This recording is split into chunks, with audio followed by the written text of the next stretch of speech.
And we're back. Yes, it is true. It's another amazing episode of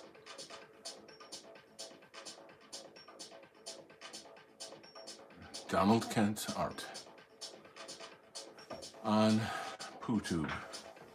So, I got some pages penciled. Gonna do some inking tonight. Having fun, excited. This is, I'm always into the action sequences. Like if I were to make, let's say if I were king, I would make it a law that, you know, there has to be mostly action sequences in comics, you know, because I love it. It's a lot of fun. So let's break it down here, gang. How was your day? Did you have a good day?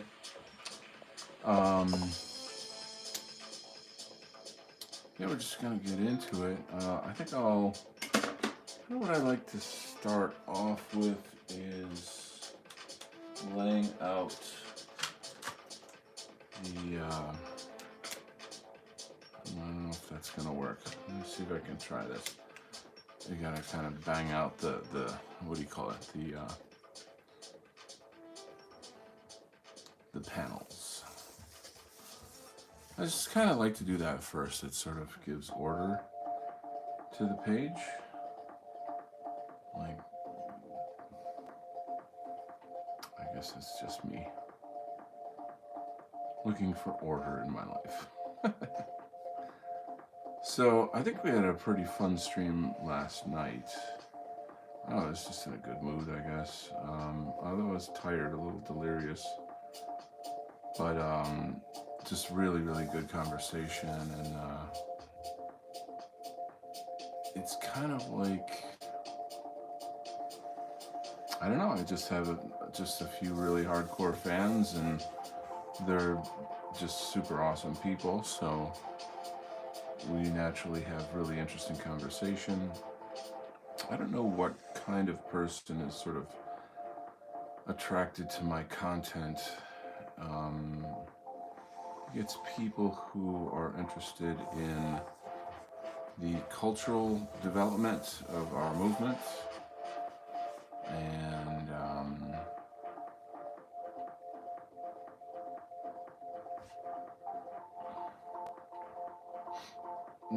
they're not like cookie cutter people either. Everybody's got something unique and interesting to share, some depth of experience and personality. And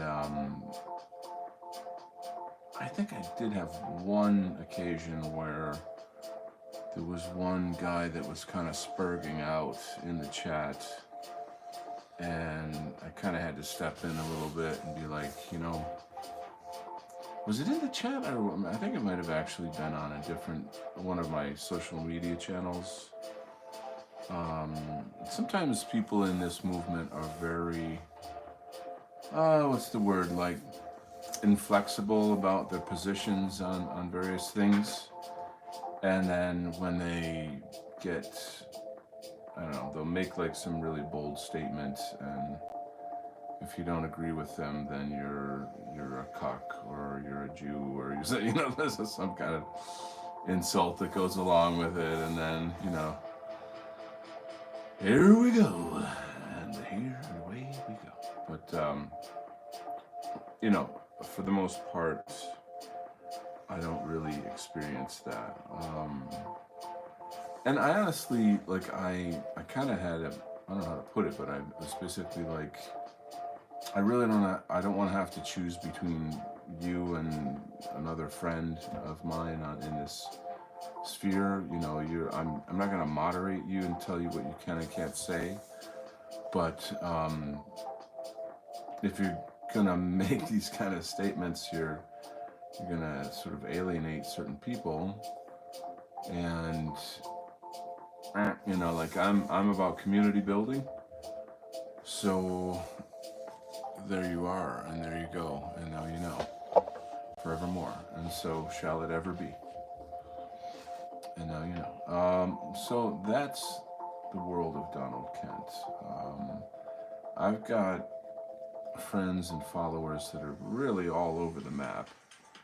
I'd say pretty much almost every camp that we have on the far right, or even just the right wing spectrum.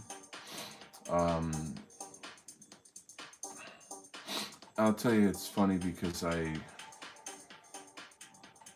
I say this without revealing too much?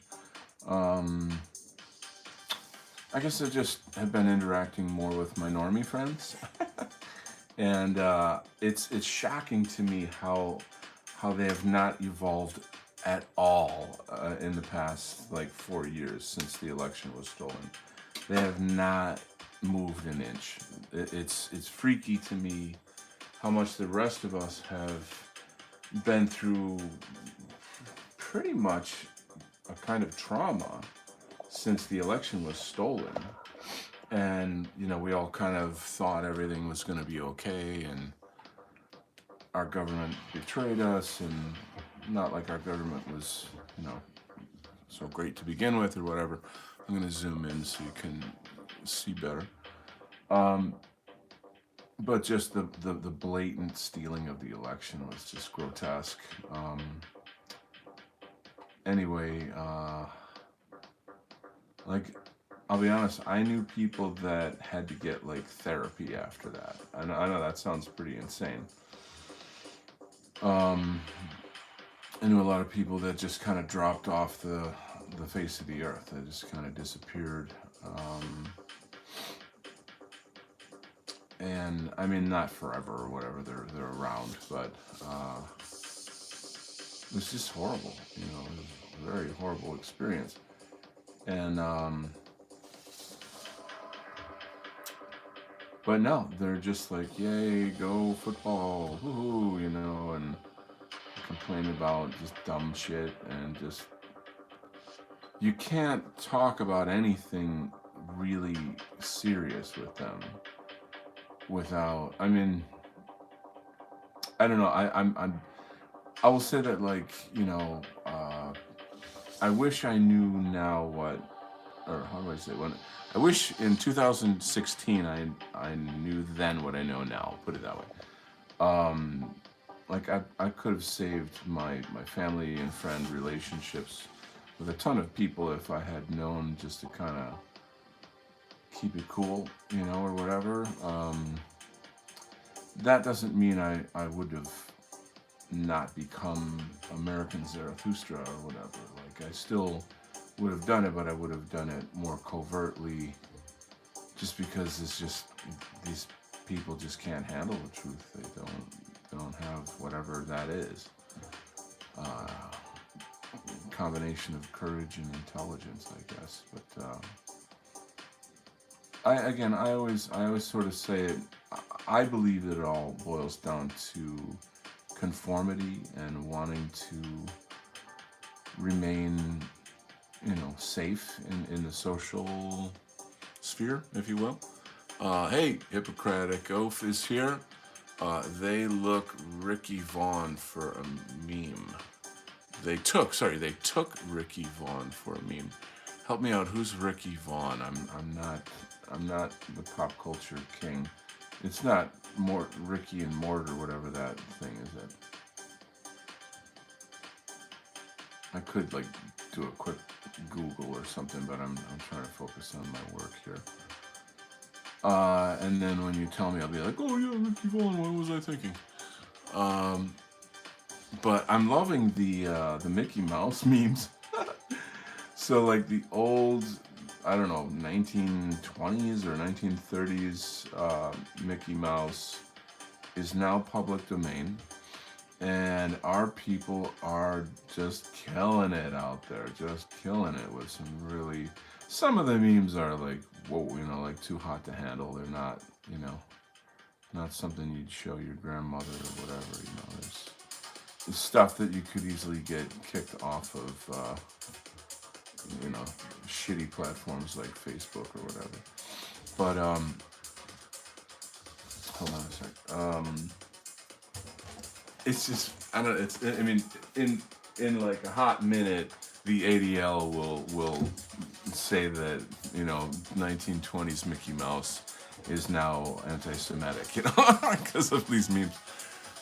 So Hippocratic Oath says Twitter troll Douglas Mackey, who made a meme about Hillary in 2016. I really would have to see it. I mean, I'm very literate on memes and the like, and that name really rings a bell. But like, my head is just kind of in my artwork right now. That name really rings a bell though. But anyway, there's a sort of like shelf life for content creators and various things that we do.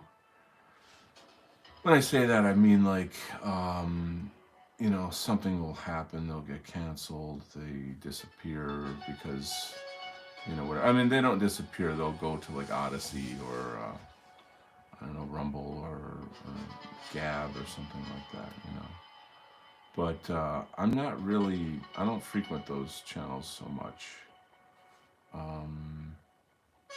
I do when it's like, for example, there's a new gamer show that I'm actually going to be on. I was just invited on this gamer show next Thursday night. Mark Collette was on it. I don't know if he's like a regular or what, but my buddy Paul Patriart, I believe, runs it. It's on his channel. Patriart is the patriotic art alternative is kind of the UK version of the White Art Collective. And so Paul is a buddy, and we do a Tuesday show. We took some time off due to the holidays and whatever. That's fine. We're going to be getting back to it next week. But you can see Patriotic Art live on my channel. You'll see the playlist for that if you look. And we did some really great shows so far, actually. But anyway, I'm trying to make an announcement here. So I am going to be on the gamer stream. I'm hoping that Mark Collette's on there, but I don't know if it's like, he just happened to be like the first guest or something. I would say Mark's a friend. We're in touch. I mean, it's not like we talk all the time or whatever, but like, I am who I am. I'm like the guy as far as like I'm like a major content producer contact for the White Art community, White Art Collective. I've had him on my show and da-da-da-da-da. But anyway, I think it's really neat, this concept of having a gamer show for our sphere. And I think the game that Paul's playing is called Talos. And it's a trippy concept. It's basically a world, a sort of utopian world, where it's all robots that are kind of sort of AI type robots, that there's no more humans, and these robots kind of conceive of themselves as the new humans in a way. And there's all sorts of interesting gameplay and various aspects of it, but I would say that it has a kind of an existential subtext to it, and so these guys got into some really good conversation. It's, I think, how would I say, like, Mark is just a brilliant human being. I mean, he's an amazing human being. And I think it's nice to put him in an environment where he can just muse. Like when he was, instead of kind of like, here's the latest news kind of thing, and then, do a breakdown of whatever events are happening, something. So, because there's really so much to him, and I think that would be great to see more of that.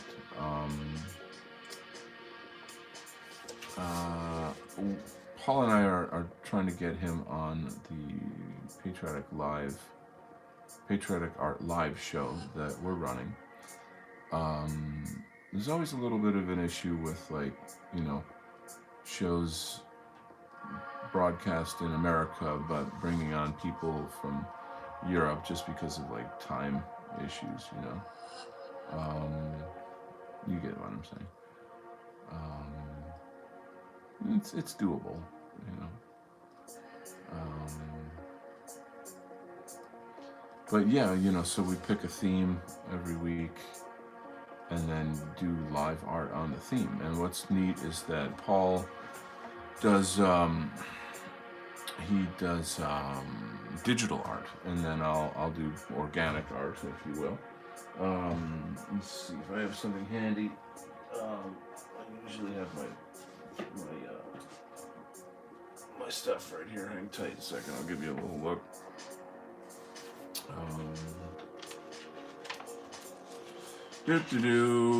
Okay. Oh, I didn't finish this yet. This was our piece from the Christmas stream.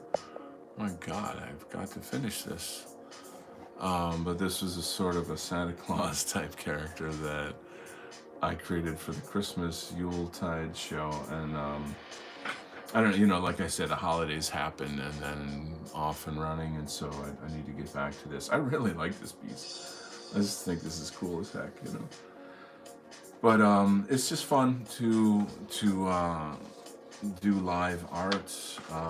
This is another piece is based on England, you know, God Save the King kind of thing. So there's more to come with all that. Like it's good for you to see that I don't just do comic book art. I think that, you know, I was talking about like some of this art's very illustrative, and I always feel like I have to apologize for that because I had a professor when I was getting my fine art degree who insulted me and saying like, "Oh, your work's very illustrative," as if I wasn't really a fine artist. I wasn't like a full artist or something. And I'm like, you know, for the rest of my life I've been trying to like respond to that. But anyway, it's just it's annoying how these teachers, they'll drop a little poison seed in your mind, and then you're kind of like, you kind of sort of meant to make you second guess yourself or some shit, you know. This is the same professor that would make one student cry every semester. Like she would build them up and then destroy them in front of everybody, and they would end up like leaving the program. She got some kind of a trip out of that. Like, dude, you know, don't ask me what the fuck is going on in a mind like that, you know. But anyway, I am all over the place today. I should like prepare a lecture or something for this show. What was I talking about? So like Mark Collette, the gamer stream, and also later this month, on the last Monday of the month, I will be appearing on Yiz's show. It's called Discordant Dragons, and interestingly, it's based on like a Dungeons and Dragons kind of game format, but the questions and topics are political and socio-political, in that they're related to things that, you know, are in and of our culture. It's a really fun stream, good community building that she's doing there. She's got a great, like, I don't know what the word is, like, she's just really good at running a show, you know. She intends to, you know, entertain people, and she just runs a great show. So like, pardon me, the people on the show, like, I've only been on the show twice, but it seems like the same people are on there, and I don't know if that's just a coincidence or these are like regulars. Not quite sure. I've looked at some of their content, these other folks, I wonder if I should make the leg just go down. That could actually be a, oh gosh, that's a good idea. I just had a great idea. I gotta do that. I really should like write down their names and not be like, you know, that girl who does the show about that stuff. You know, like actually have a, you know who I'm talking about. I'll have to get on that, but suffice to say, you know, they're actual vloggers and podcasters, and that, you know, they produce quality content with a lot of research behind it, and it's, you know, of course it's right wing in the sense that anything logical and wholesome is right wing. You know what I mean? Like if you're, you know what I mean? It's like they're not, you know, it's not weird, degenerate shit or goofy, cucky, nerdy shit. You know, they're smart people. You know, albeit probably pretty opinionated, I guess, in their way. You know, that's fine. You know, whatever. It's like a thing. But like I'm not like really like a pro vlogger type guy, you know what I mean? I'm just an artist guy who, you know, I do have like, I could be, I guess, if I wanted to. Like I've got a background in teaching, so I know how to talk and I can prepare a good show or whatever. But I always try to bring something different because I feel like there's a certain culture to that, like the vlogger culture, where people are snarky and opinionated, and they kind of. Am I right in that? I mean, you guys kind of know what I'm referring to. Oops, I'm off camera. I'm not a fan of that, to be honest with you, but it's just, it comes with the territory.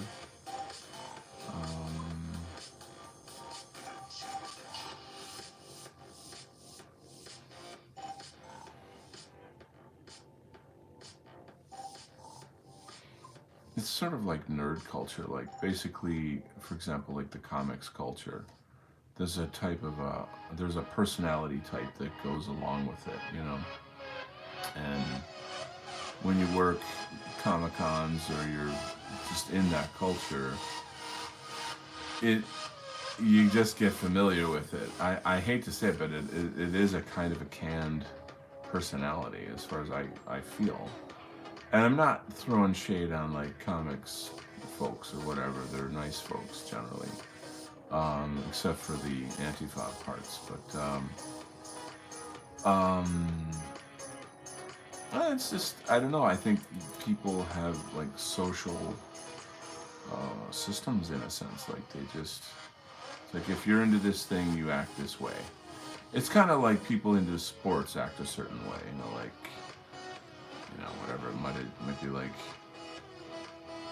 you know, the jock personality type or something. You know what I mean? We all have to kind of act like jocks now. You know, if we want to talk about football.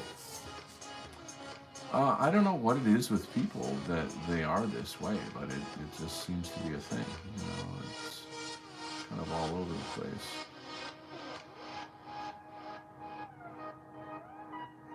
Anyway, so, oh, do we have more comments? Come on, phone. Let's take a quick look here. St. George and the Dragon, yes. Yeah. So that's a pretty cool show as far as like the theme of it. I'm not sure I'm vibing with this music so much. Hold on. Turn it down a hair.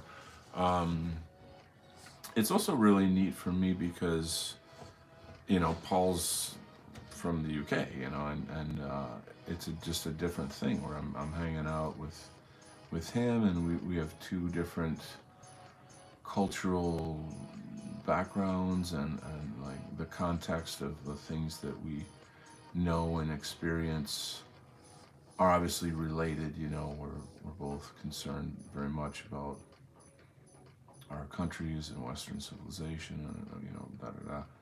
But also, there's a thing with, like, people in Europe do not have the. It's not safe to talk very explicitly about stuff. It's you know, it is what it is. It's a bad scene over there. The governments are way more dystopian. Um, I think generally you guys are probably familiar with what I'm talking about. So, I mean, we talk about whatever, but I do feel like there's and also the other thing is we don't want it to be unfriendly, like we want people to just be able to kind of come and relax and enjoy. Um,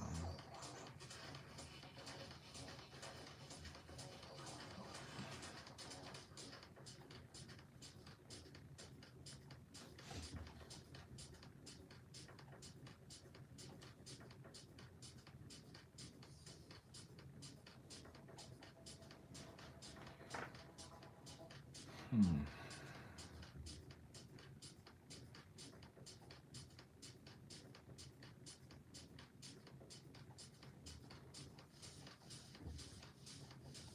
So here's the thing, though. I'm not a gamer, so, like, what the hell am I going to talk about? When I'm on the game. No, it's not that bad per se, but meaning that, it's like just a hangout session with your bud. And these gamer streams are huge. I mean, they're very popular. Um, blah, blah, blah. I think it's fairly well known. But, yeah, I'll just kind of vibe with it and, share my thoughts and ideas on whatever. I do think that it's interesting in the regard that it talks about, or not talks about, but it is about kind of AI and the whole transhumanism thing. And the idea of, like, robots taking over the world isn't like a new concept or what have you. But there is a lot going on in terms of, like, the development for the frankly the new world order, and like what they're doing, in regards to combining AI with robotics, so that, quite frankly, when my son is my age, it won't be unusual to see thinking robots functioning alongside people in society. This is the thing about the future, is that what sounds kind of maybe wacky or far-fetched right now is really just normal in the future. You know what I mean? Let me check the comments here. Oaf says, I like when dissident right creators go off on esoteric topics rather than comment on current events. Well, you are at the right channel, my friend. I'm actually afraid to get into esoteric stuff because I feel like it scares people off. I mean, I have a ton of things to say about that, but I'm like, shit, this is too weird. People aren't going to like this, That's but, like, so hearing that from you is actually encouraging, It gives me a little permission, I guess, to be a little more natural. One of the, I don't know. I mean, there's things that I sort of read and I'm knowledgeable about, but are kind of more in the realm of, say, unknown mythology, or like, it's just, like, for example, like, the Tula Society and Marie Orsic, Nazi UFOs, like that stuff I love. I'm like super fascinated with that stuff. I think it's really amazing. Um, And I'm trying to read up on it, but I find it really hard to find good information. I did discover this French author who I would say I'm kind of a fan of now. But even some of the stuff that he puts out is very outlandish. Well, all of the stuff he puts out is very outlandish. But for me, how do I say, like, I'm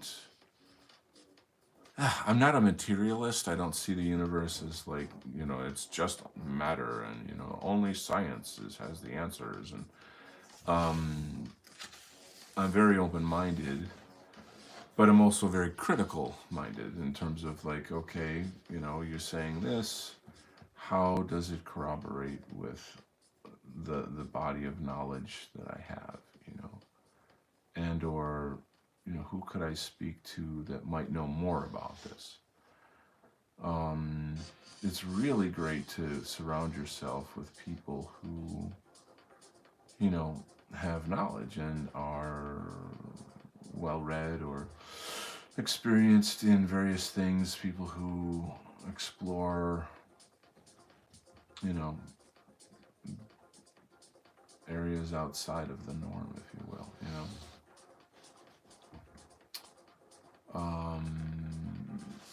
I have a very, very close friend, lady goes by the name Ray, and I'm actually going to have her on.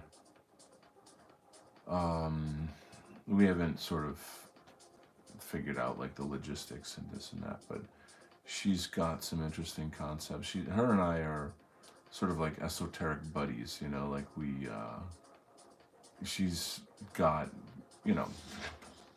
I guess a background in that, in the sense that she's spent like, significant time researching things as I have.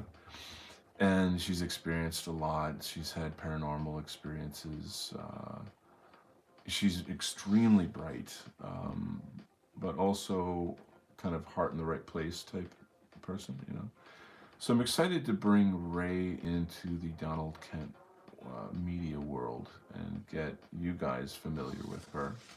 She's not like a content producer. She doesn't publish books or anything. She's a friend.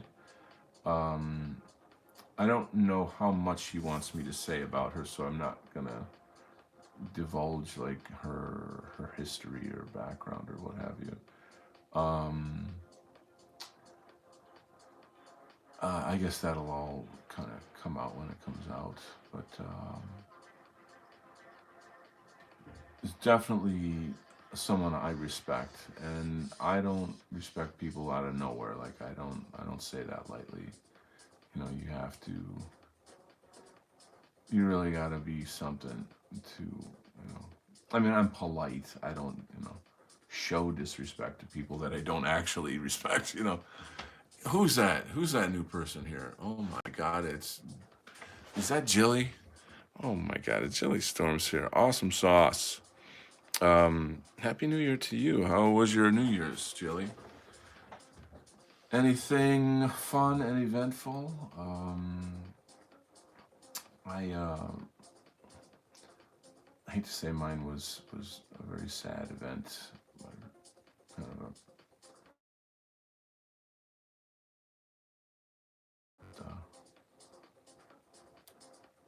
it's good to see you. It's good to have you here. We're doing some fun stuff. Got a new project going on. Technically, it's not new. I was working on this. Gosh, geez, I think it was like 2 years ago by now. I think I'm like 5 issues in on this graphic novel, and then I've got 5 more issues to go to wrap it up, and it's gonna be a crazy, phenomenal story. Pardon me. How I describe it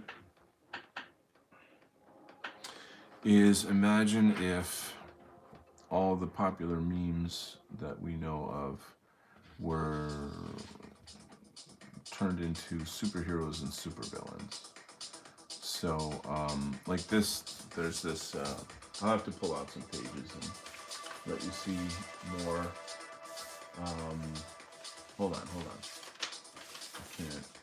I only have two hands, okay, guys? Hang tight. So, like, this character here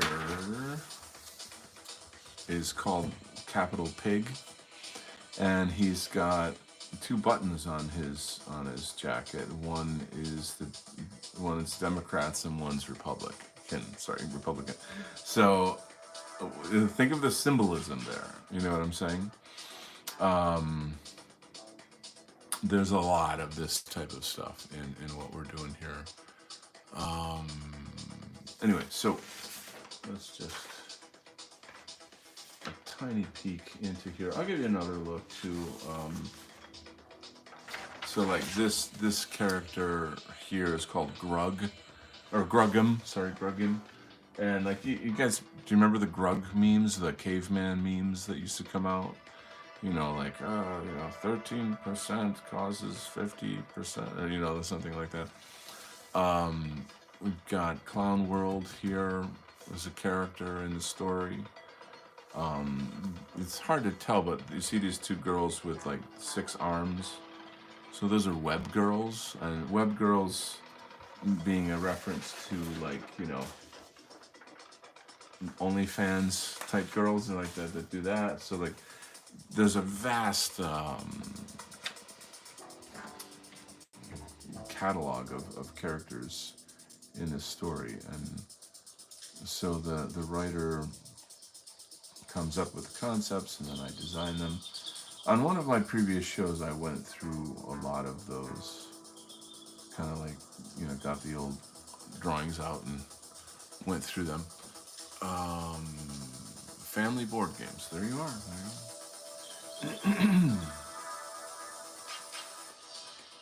Das ist gut, ja. Alright, we got a little bit of this minimal techno vibe going on here.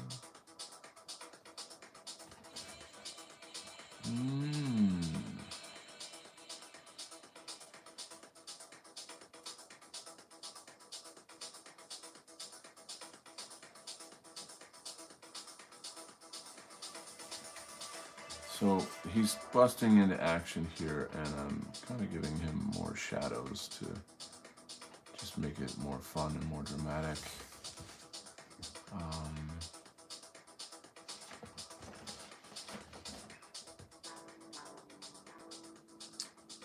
So, as I was saying, I will be on the new gamer stream that Patriarch is putting on.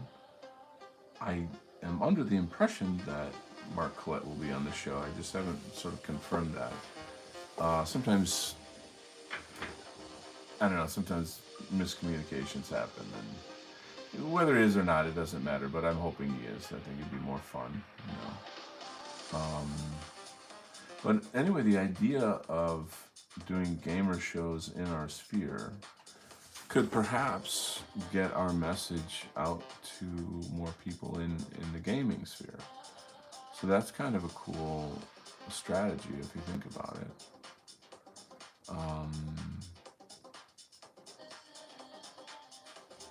Yeah, think about that.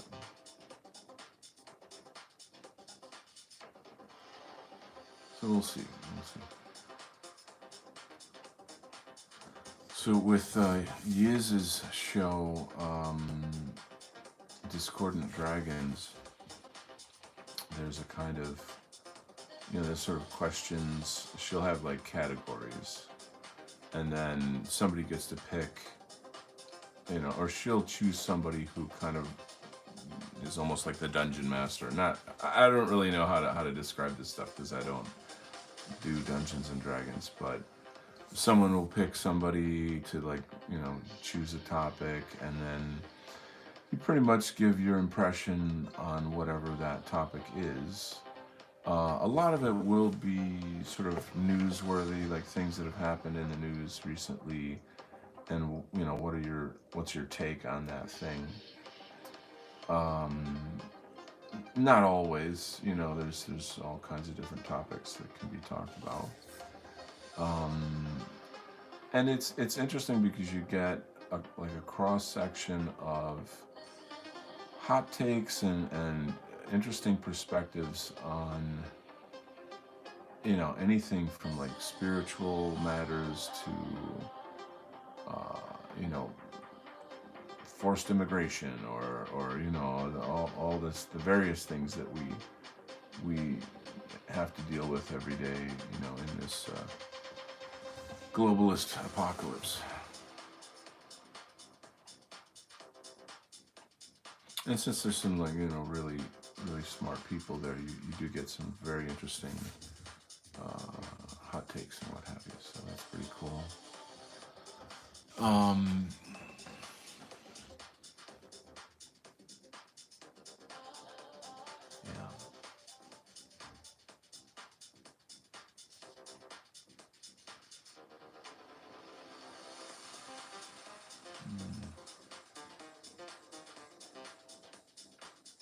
So, and then another thing, I think Hippocratic Oath was on last night's show, so you might already know this.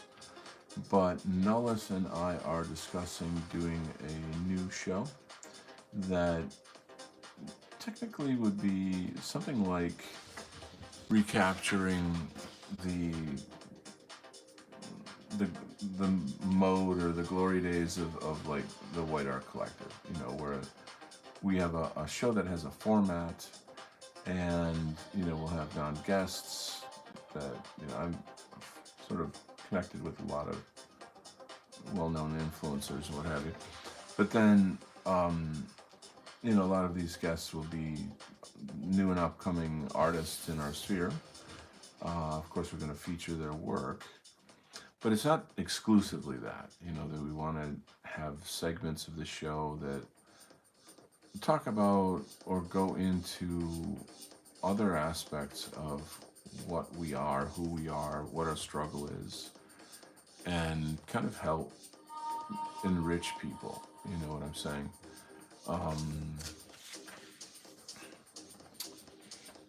Nullus is he's his own animal, so to speak. Like, he's got his own way of, you know, like he does really good productions on when he does his poetry show. He'll put a lot of time into that. The thing about Nullus that people have to remember is that he pretty much grew up, or spent, I should say, a lot of time in Europe. He speaks fluent Hungarian and German, and you know, then he's also from New York City too. So he's got that side of him as well. How you doing, wave man? You know, and it's a fascinating kind of, you know, combination, I guess, of culture and perspective. You know, he gets both the you know, American and European situation. So he's quite good at kind of putting those pieces together, which is really, I think, an important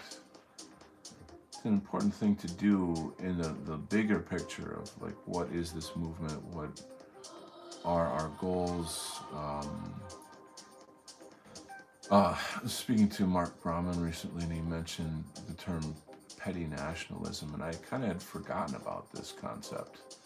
You know, the idea of, like, just thinking in terms of your own country, and that this is a, you know, this is our total struggle. We're just all kind of on different battlefields, you know. And so Nullus brings out that knowledge of that, you know, the opposite of petty nationalism, you know, whatever that is, you know. We should come up with a word for that. Anyway, I'll get to the comments. Hippocratic Oath says, the big leak from last time was that Donald is doing the Turner Diaries graphic novel. Woo-hoo-hoo. So I'll try to expand on that a little bit. I'm not doing the Turner Diaries graphic novel, but I have some work done on a project that is, like, equally controversial, and you know what? There's only one guy in the dissident right that does comics. So like, if I put it out under a different name, which I would, um, it won't be long until people figure out like, oh, that's Donald Kent's work. And not only that, like, you look at the art, and I mean, fuck, it's you can see my style, Um, and like when I heard, I forget who it was, Splattercat. I can't remember who said this, but someone was like, I would definitely buy our Turner Diaries graphic novel. Um, and that was sort of encouraging to me in terms of what I'm doing with that piece. Okay, so I guess I'll just kind of let it out of the bag a little bit here. A bit, not long ago, I guess before the holidays, I was talking with Jack McCracken from what's it called? National Justice Report, or no, Justice Report. Sorry. And Justice Report, as you may know, is associated with NJP. Of course, we all know, what's going on with NJP. I'm not going to get into that. But he explained to me that there is a budget for a webcomic. I can't remember whose idea it was first. If I had like asked him, it was probably mine. That's the kind of thing I would ask. Like, hey, have you guys thought about doing a webcomic at your site? And so there was a bit of a discussion in terms of like, yeah, that would make the site kind of more fun, and it's when you have web comics and such, it gives people something to come back to weekly, and think like, oh, I want to check out the what's happening with this story. Um, what do you call it?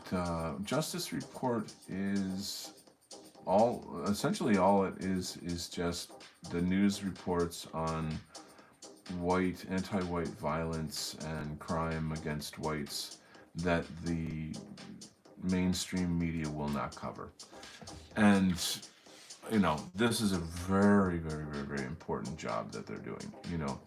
Extremely important. However, because they're doing it, they are a target. They're a target for psychopaths. And so working with them would then make me a target too. You see what I'm saying? Now, anyone in this game is a target. So it's not like anything new. And uh, you know, you just kind of have to think through, how far do I want to go with this? How can I have my cake and eat it too, folks? So anyway, the point I'm getting at is that we had discussed the idea of like frankly, like a white nationalist superhero, and someone doling out justice where the justice system is not. You know what I'm saying? So there's nothing like new of this idea. That's what Daredevil is. That's what the Punisher is. That's what Batman is. Only they're not racial. You see. So it's that it's again it comes down to that whole thing about like whites standing up for their demographic rights. And now, it being a comic book and it's something of this nature, it's definitely going to be violent. You know, whether he's like the Batman kind, where it's like, my one rule is I don't kill. That could be a good, moral sort of foundation or something like that. To sort of make it so he's not a bad guy.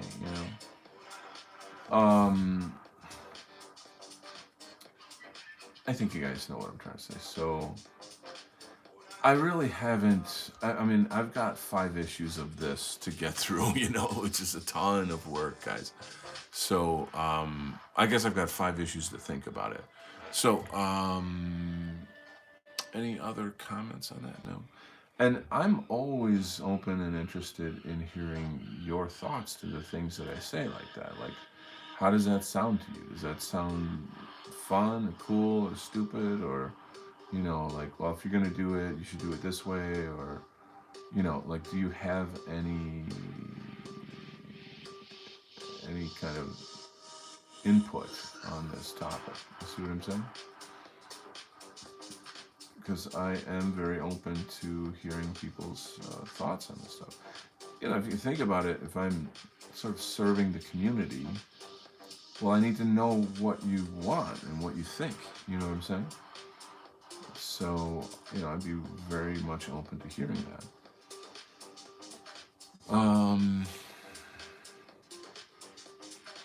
I can't really escape the fact that I'm like a comic book superhero nerd. I am. I embrace it. I don't apologize for it.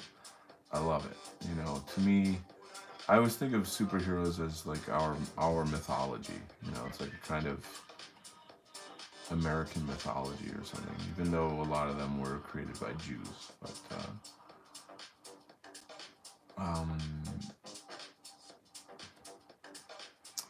it's just a concept.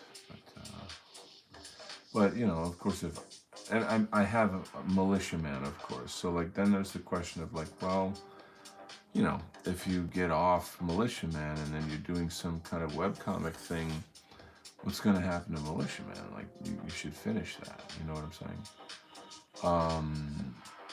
Could I do militiaman as a webcomic? Now that you're talking. See what I mean? See how much you guys help me.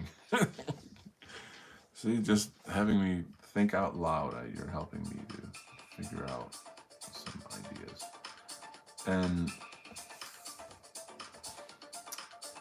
so, like, how, like cartoon villains versus like actual,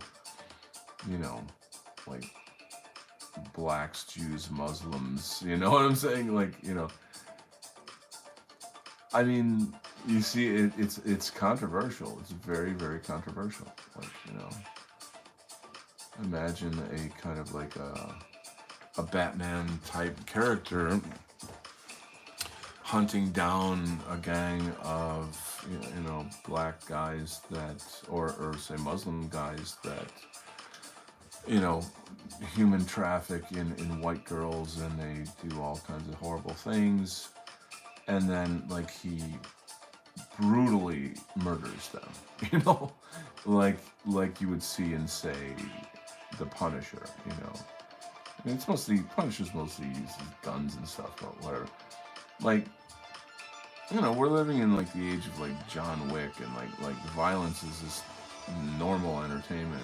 Video games. There's, I'm not saying like I love that or whatever, but you could see how such a thing would or I guess could backfire. There would be the question of like, what are you trying to tell people to do these things? There's gonna be somebody that's gonna fucking say that. So, but if they're like, the Riddler and the Penguin and some kind of like campy cartoon type character, then it's different. You know what I'm saying? Then you're just sort of symbolically saying, or getting out that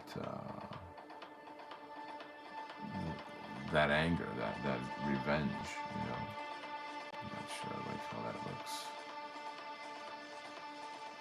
When in doubt, ink it out.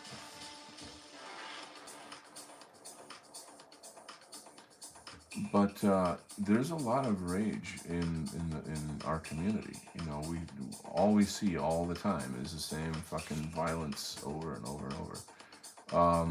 There was some transgender guy who just shot up a mall or something the other day, and there's like a meme out right now about like when like normie gun owners won't do anything bad, then we have to give a gun to like a twink, and the FBI agent has got his head in his hands like, oh shit, again, like, Why can't we get one of those, uh, Second Amendment nuts to shoot up a mall or something? Okay, contact the next transgender, you know. These are harsh things. They're not funny things, but like this is the fucking world we live in.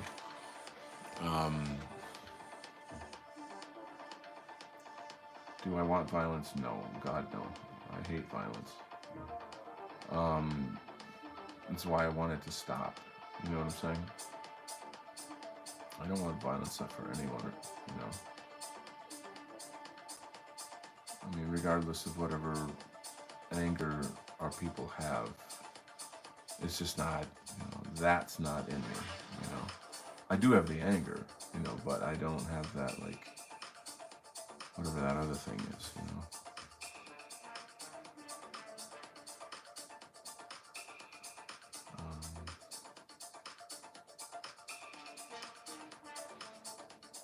I think that's kind of what art is, or what art does, is it essentially sort of, what's the word, like, it takes the place of things. We live vicariously through the characters. We express our anger, pain, hope streams through heroes and the rest of it. You know what I'm saying? So it's meta. You know what I mean? It's meta cultural in that sense. But like we need a hero. Like we need someone to represent us.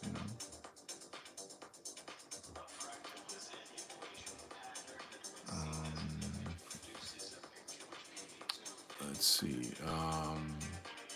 Hippocratic Oath says, is there anyone more savage than Homer's Zeus at Troy? People forget.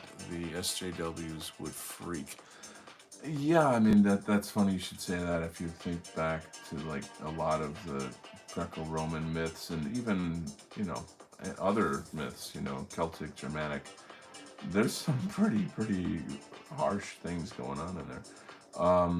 The movie The Northman, which is one of my favorite films, it's intensely violent.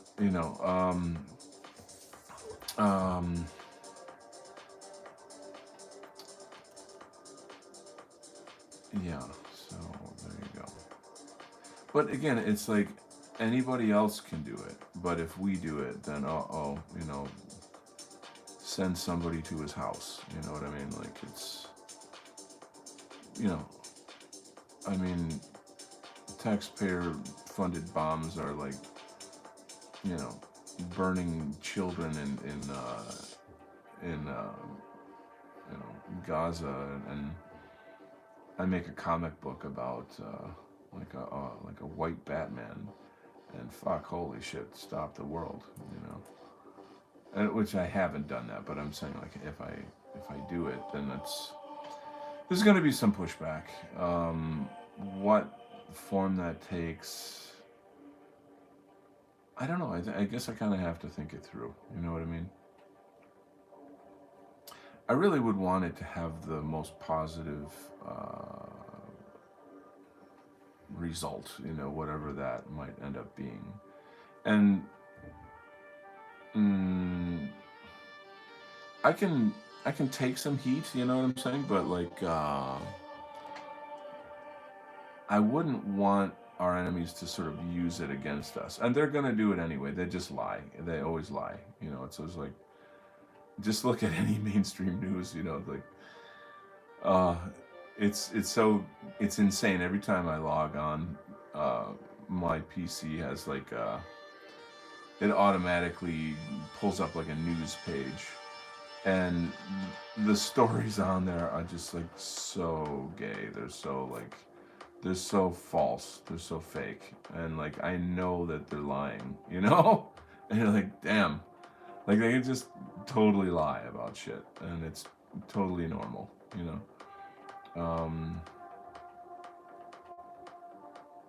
But on the other side, like,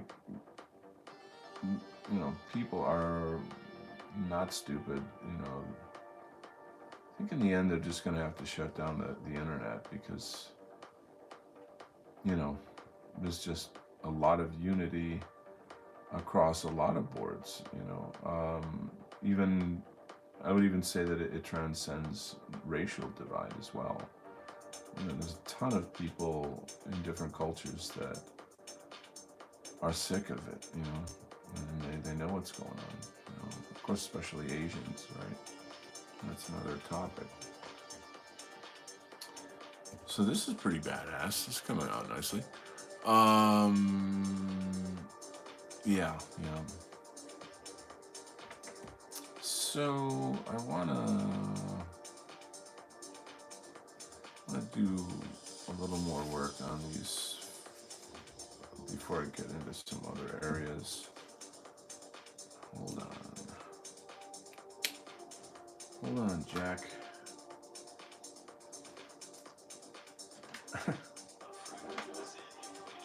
You'll start talking like Joe Biden and call everybody Jack.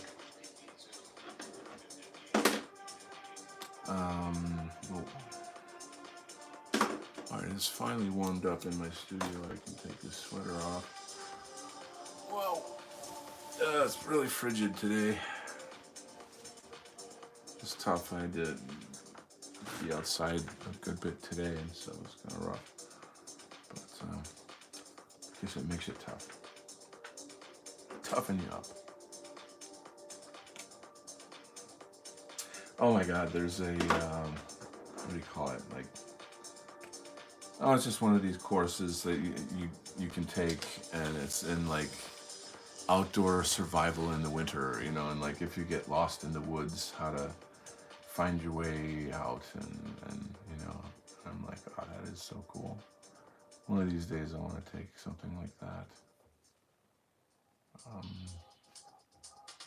Just to kind of not feel totally helpless, to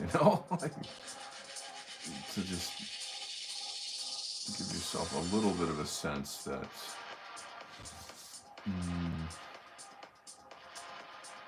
I'm not too domesticated,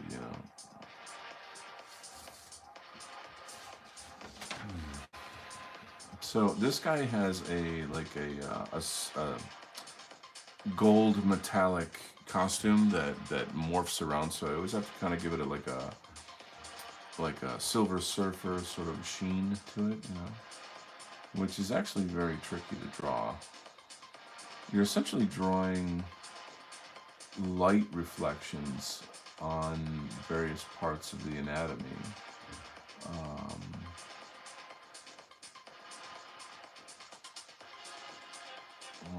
And when it's colored, it all kind of makes sense.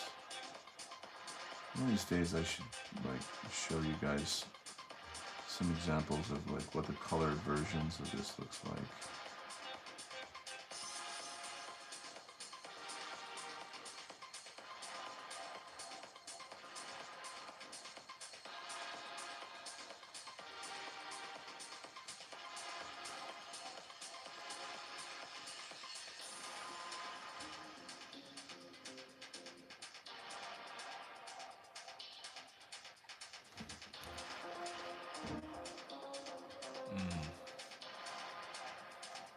So we had a pretty lively convo going on in last night's show.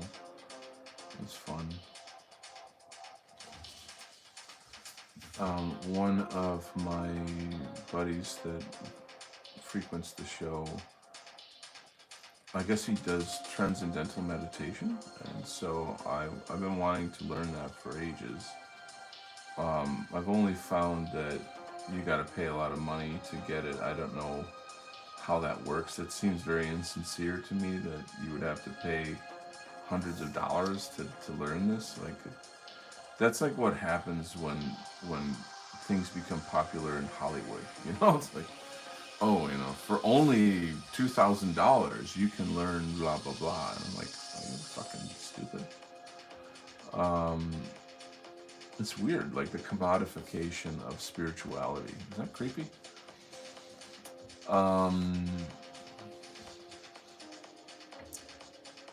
Who dat? Western Kind? The heck out of here. How you doing, buddy? Um, what reporting in? Excellent. Good to have you, my bro. Money is their spirituality. Ooh, man, that was a low blow. No, I know it's creepy. Like I don't know how to put it, but like there's this weird, I don't know how to put this. Like a kind of like hippie culture. There's a everything in a sense is about appearing spiritual rather than being spiritual, which is extremely personal and intimate. And it's not, you can get guidance obviously from people, but and you should, but I don't know. There's just something bizarre about like the culture around, like commercialized spirituality. Let's say you're interested in learning, I don't know, just like even just something like Buddhism or something. You kind of look it up, and straight away you get all these kind of like California hippies with dreadlocks and beads and wow man and all this kind of stuff, and then you have to filter through a lot of that. And I don't.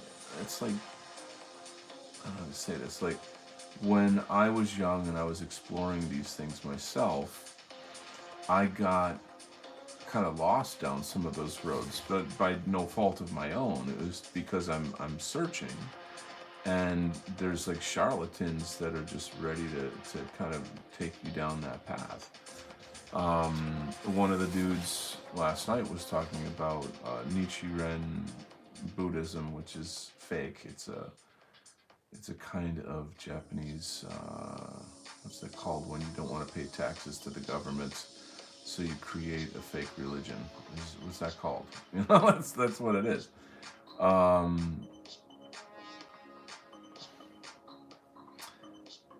Yeah. Anyway.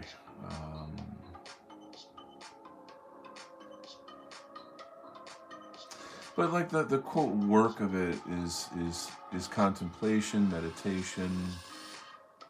That's a lot of it.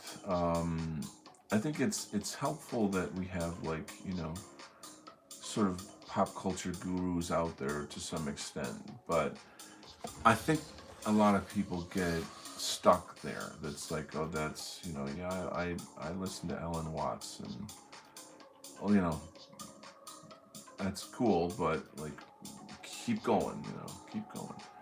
Well, I don't want to, why? Well, because it's weird, and my friends will say I'm weird, or it's foreign, or I don't want to actually think about life and death and who I am, and I don't want to break down my ego. I'm attached to my ego. I love my ego. I'm nothing without my ego. There we go. So like the ego is the Jew of the mind. It will always deceive you. I know that was a pretty harsh thing to say, but like I feel like I should trademark that. Getting in trouble. Oh yeah. So there you go, and now you know forevermore. All right, let's read some comments here. Hails. All right. Hail to you, my bro. Tax haven. Thank you. My English no good. I think I'm like a savant in some way. Like I can like philosophy spurg out, and then when I have to know just one really normal, simple word, it just totally eludes me.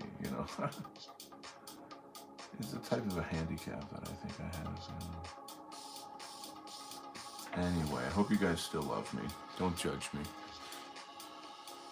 Don't hate me because I'm beautiful.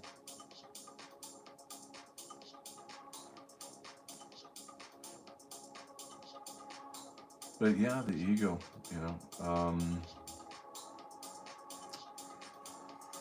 I think the best thing one can do is kind of just share what they've done that works for them, and be like, okay, well, for example, we talked about chanting, and chanting is a super powerful spiritual technology.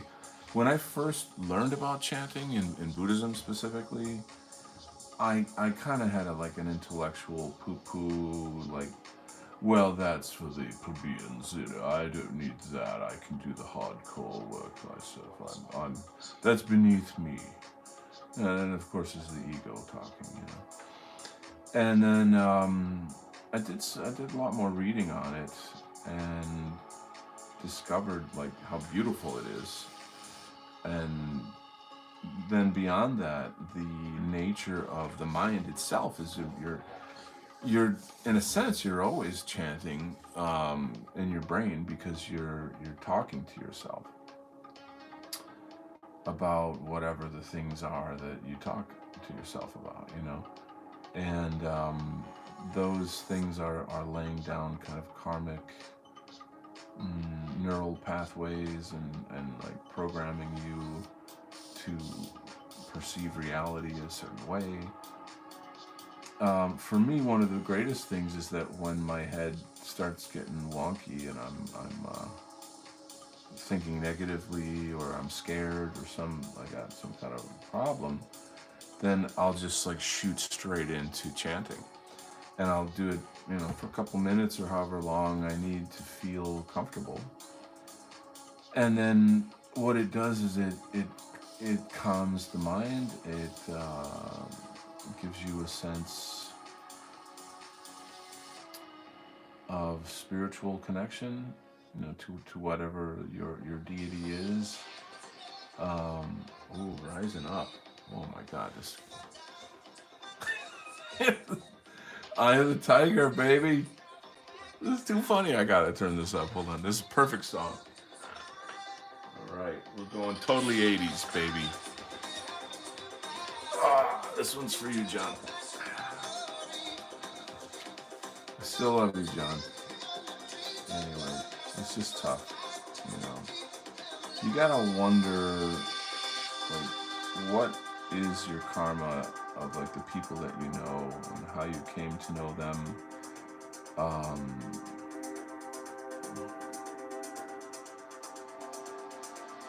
I believe in reincarnation, so I would believe that I've known certain people through many lifetimes, and that we're kind of challenging each other in some way to grow in some way, you know. Anyway, I'm really enjoying this. This is the fun stuff right here, you know. The hard part is gonna be this huge circular thing around him, because I don't have like a template, so I gotta do it freehand.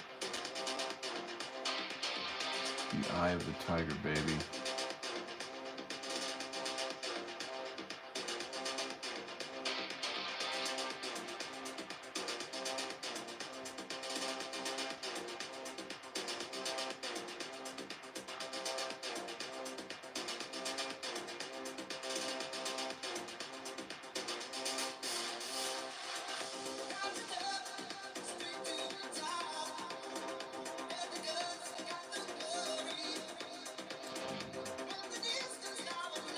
No guts, no glory, babe.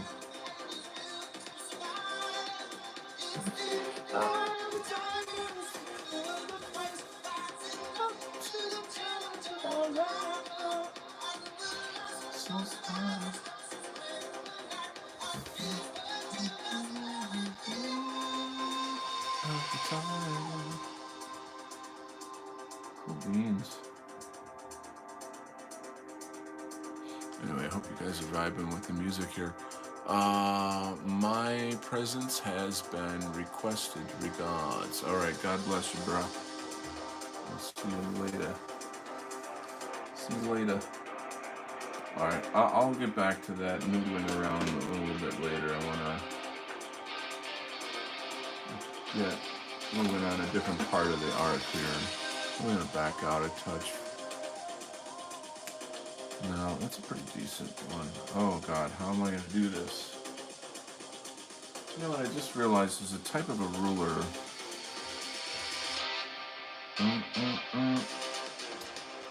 There's a type of ruler you can get that is sort of flexible.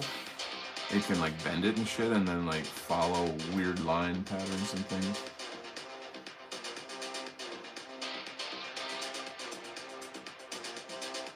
Well, this is just like the natural curve of my wrist, so like I just utilize that.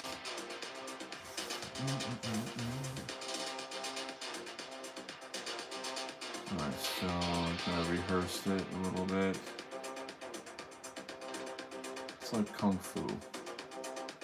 You just kind of rehearse it and then do it, you know?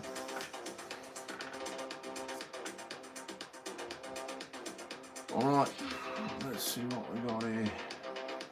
That's a funky angle there. I don't know if I like that. Let's try. No, that's never gonna work. I don't even know. Is anybody still watching this show? Or is it just me and my guardian angels? Okay.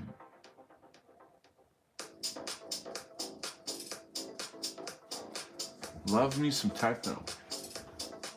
Alright. I'm gonna turn that down a hair so you guys don't have to be annoyed so much by it. Is techno degenerate? Oh, some people would say so. Hey, that's what we need. Actually, we do have one techno DJ in our community. He goes by the name DJ Boxcar. He's a buddy of mine, and I actually owe him. He wants to buy some of my comic book artwork, and I haven't gotten back to him yet, so I'm feeling like a shit because I didn't do that. Like, yeah, I'll get back to you, and then I don't. Like, can I stop being that guy? You know what I mean? It's tough out there, kids, when you got so many things going on. I don't mean to, I'm not avoiding him, I'm just a little tied up. Would you shut the front door? Let's shut that off and back to the dance music, ladies and gentlemen. So, I don't know, I went to a couple good, excuse me, pardon me. Went to see some DJs during the holidays and did some dancing and hung out with my club friends a bit. That was the best part of the holidays for me. To be honest with you, it's just meeting up with fun friends. They're not like I don't like hang out with these people so much, like say on my own time. There's one dude that I do who's like my sparring buddy, but I'm kind of like, should I start like say, hey, give me your number and let's go hang out somewhere or whatever, I did have this idea. My sparring buddy is actually a filmmaker, and well, he went to school for film, so it's not easy to be a filmmaker actually.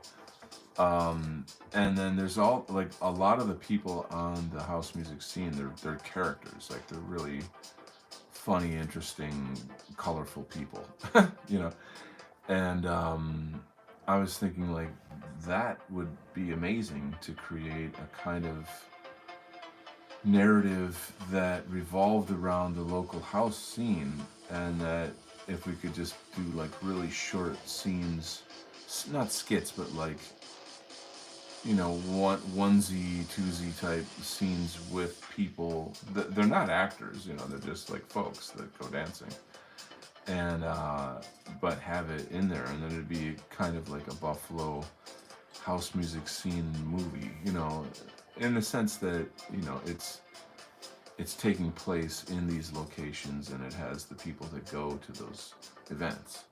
Can you kind of see the idea that I'm coming up with? So I think it's kind of catchy. And then my buddy kind of ran with that, and he was like, oh, sort of like, like he likes gangster movies like Martin Scorsese and shit. So he's like, He wants me to play an Italian gangster. He thinks, like, the other day, oh my god, I find this really funny. I'm kind of stylish out on the scene. Like, I've got a certain look that I have and just whatever. And on like Christmas or whatever, I showed up at this particular club, you know, hanging out with my filmmaker buddy, and he's a hipster, so like he's super fashion conscious, you know. And he looks at me and he's like, dude, you look like a retired hitman. and like sort of like, it has a bit of a Russian kind of hitman style to it or something. And I mean, I don't intend to look like that. That is not the look I'm going for. I was kind of surprised to hear him say that. I was a little like, not jolted, but like, huh? You know, like, well, what? You know. First off, because like that's just like not what I'm trying to look like. This is slightly surprising, I suppose. But then it hit me like, well, that's kind of funny. I can kind of run with that, you know. So I was like, yes, dance club cannot afford good security. They have to have me come along. So I will take care of you tonight. You know, my only price is you have to pay in vodka. Is that okay? Yes, all right. Watch out, the Russian bear here. He's going to make sure everyone have a good time. So I just ran with that. It was kind of fun. And there you go. So that's my fashion story. All right, here is where I'm going to use an actual...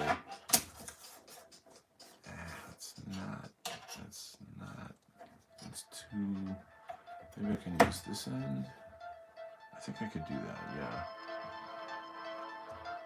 Okay, here we go. I'll tell you guys, inking a comic book page is like doing surgery. I mean, you cannot screw up. You cannot. You gotta get it right. Otherwise, everyone will hate you. And that's not fun. I think this will work. I hope. Okay. I'm kind of doing a little bit of surgery on that. Inking surgery.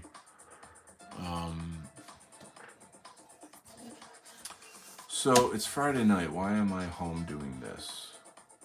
Because I'm dedicated. That's why. Somebody just walked in the house. Oh shit, I better get my shotgun.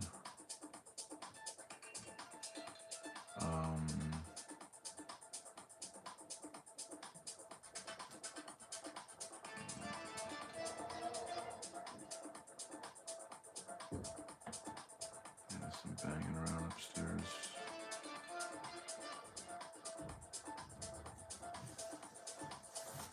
It's alright, don't worry.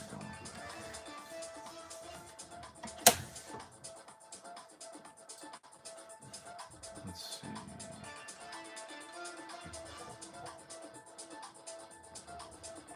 Don't worry, Russian bear, never afraid. It's okay.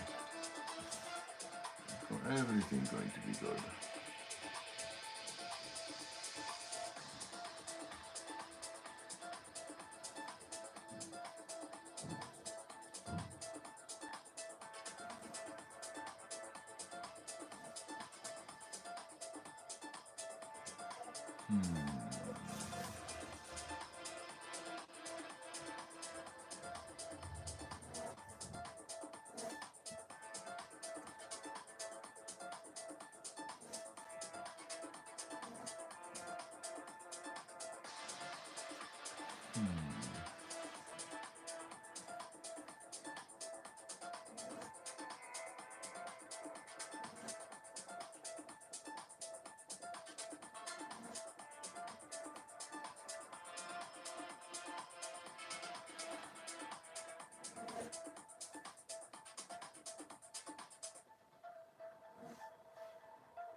Yeah, it's kind of coming together, not too badly.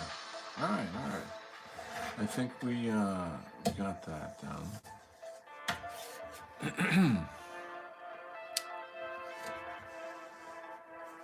Figure out how I did this. Is it this? Yes. Okay.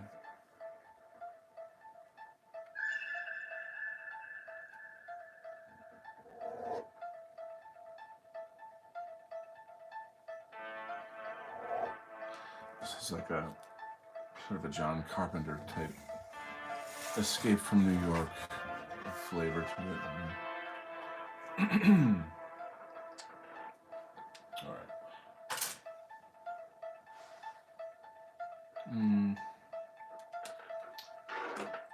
So, what are you guys up to this weekend? Anything exciting?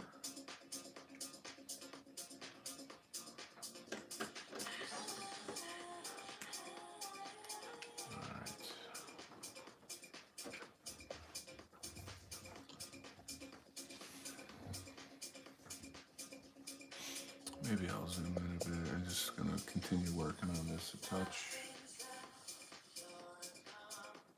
Kana for the comics, art, and stay for the esoterics.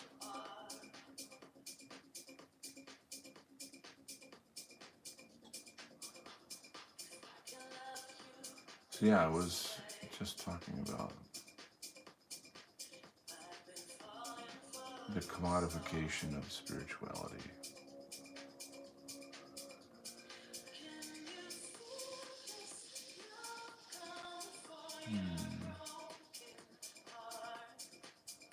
It's actually a really tough topic because just talking about it is like, okay, well then is that pretentious? You know? I just feel that it's like a really, really personal topic. So, you know, I think like you can, you know, I always say like you can talk to your friends about it, you know, intimately and share whatever thoughts, experiences. You know, whoever you trust. And everybody's going through different things, you know. So,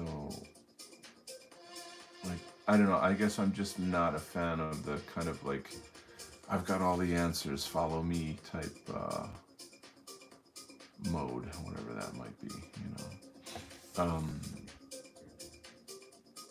Yeah. I guess I would say, though, that, like, the only thing I think I would say is that people should be making an effort to live a spiritual life. You know what I'm saying? And how you do that is up to you. You know what I'm saying? So, like, it's not so much like, you know, Donald Kent has the answers, you know, whatever. I have my answers. And do I change my answers? Yeah, I evolve. I certainly evolve.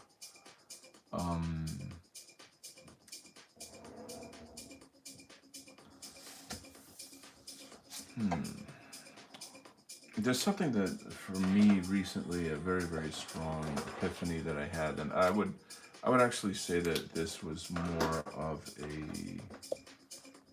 message, I think, maybe from guardian spirit or something of that nature, that I'm no longer beholden to the past.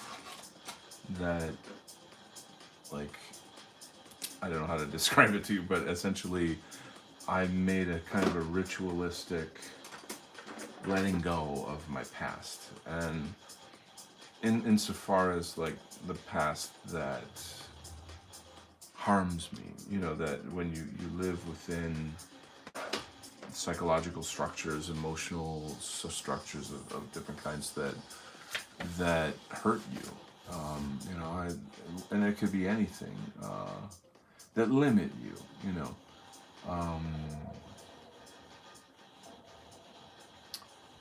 One cannot overstate the power of emotion as part of your psychological, spiritual mechanism as a human being.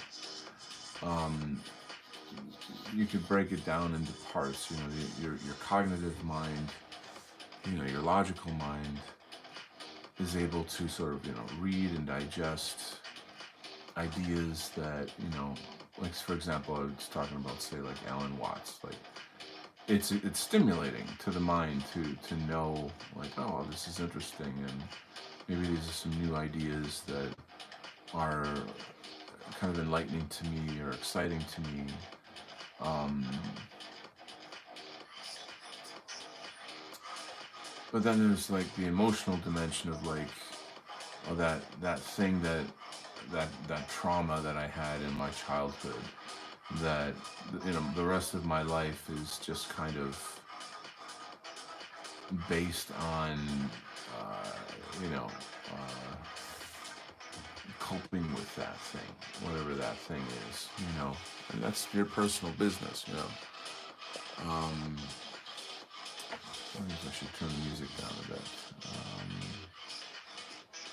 But then you can also use emotion to supercharge your spiritual development. For me, praising God and loving God is one of the. It's just like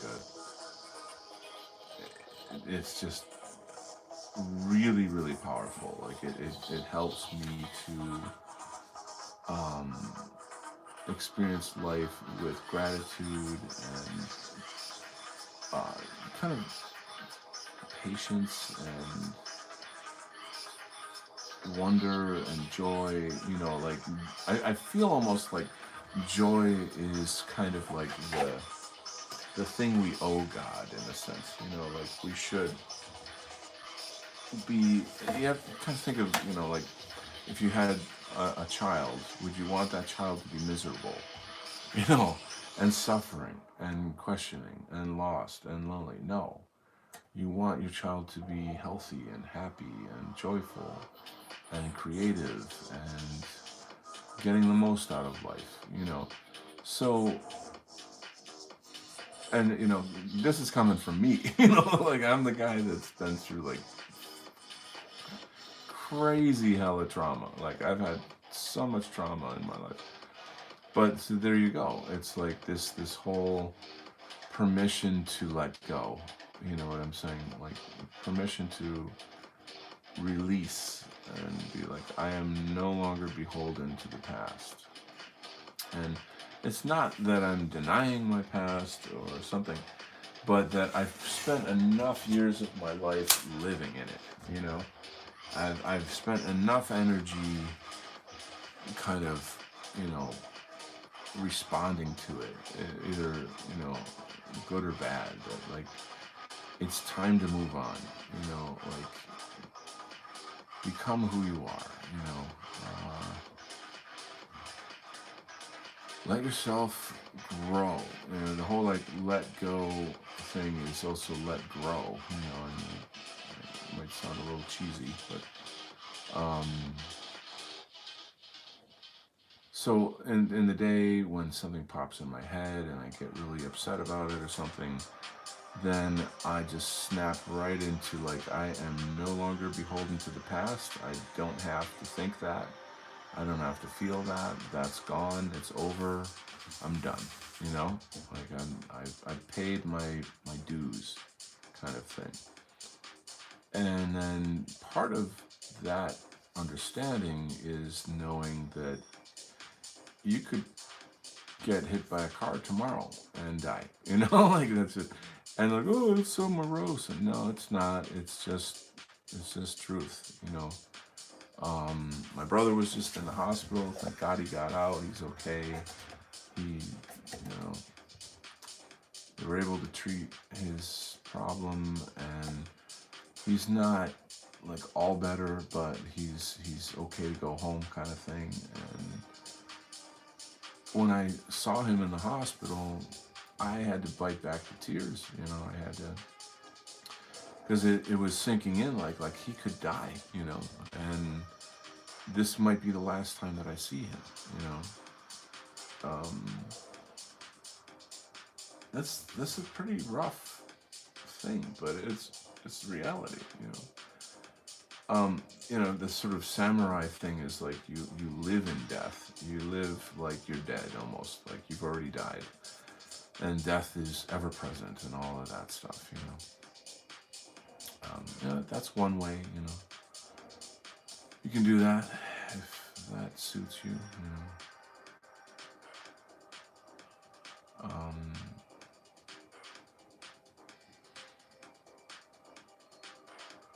yeah.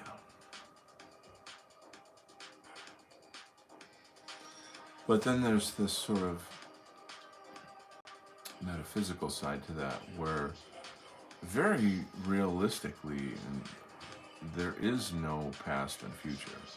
Like there is and there isn't, right? It's like that it's a thing, right? There's only the present, right?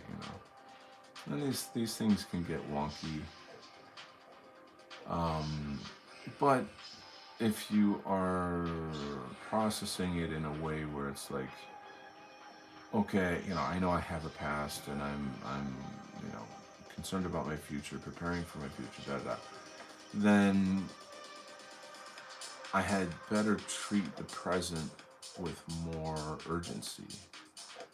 You know what I mean? Like living more in the present.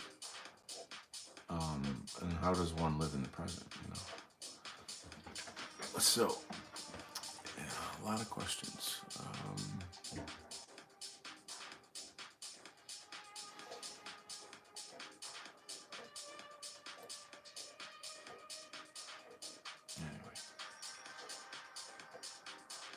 Anyway, so that works for me.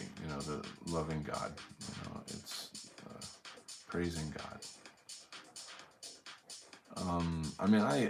I chant to various Buddhas for, I do different types of things. I don't feel that spirituality is kind of sort of exclusive to God.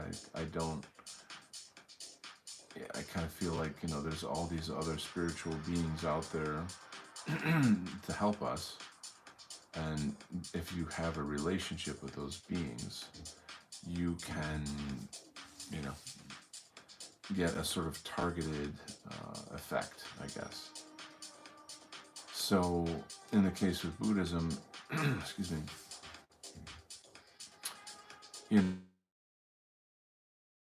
for example. So,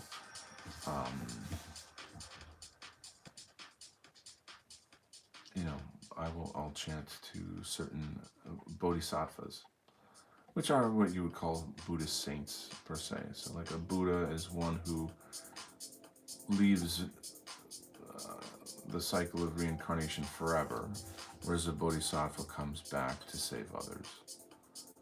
And I actually made a bodhisattva vow in my practice, so I got a lot of work to do.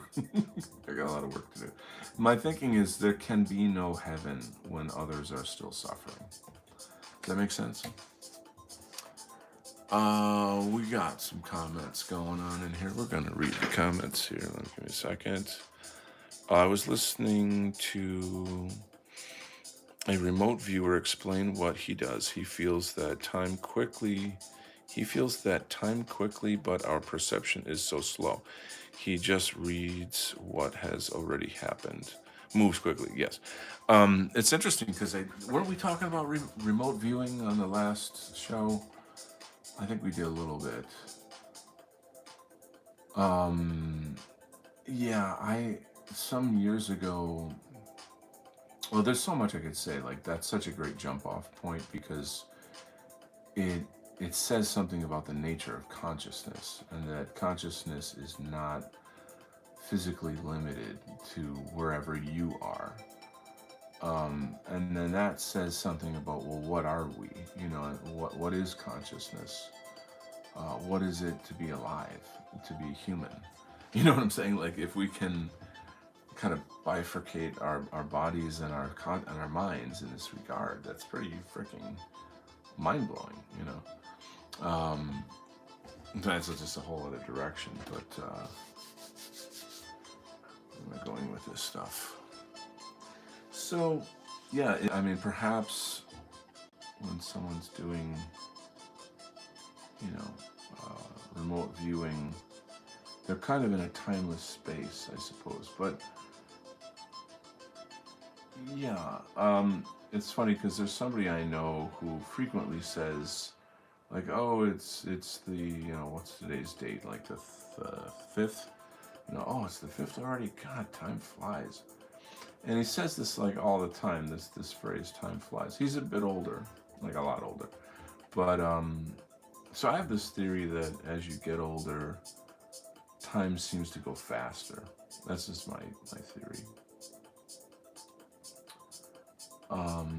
Why though? But I would say that seems to be pretty true.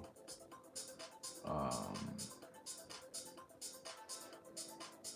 yeah, that'd be an interesting question. I think like a neurologist would probably have a different answer than say a philosopher or something.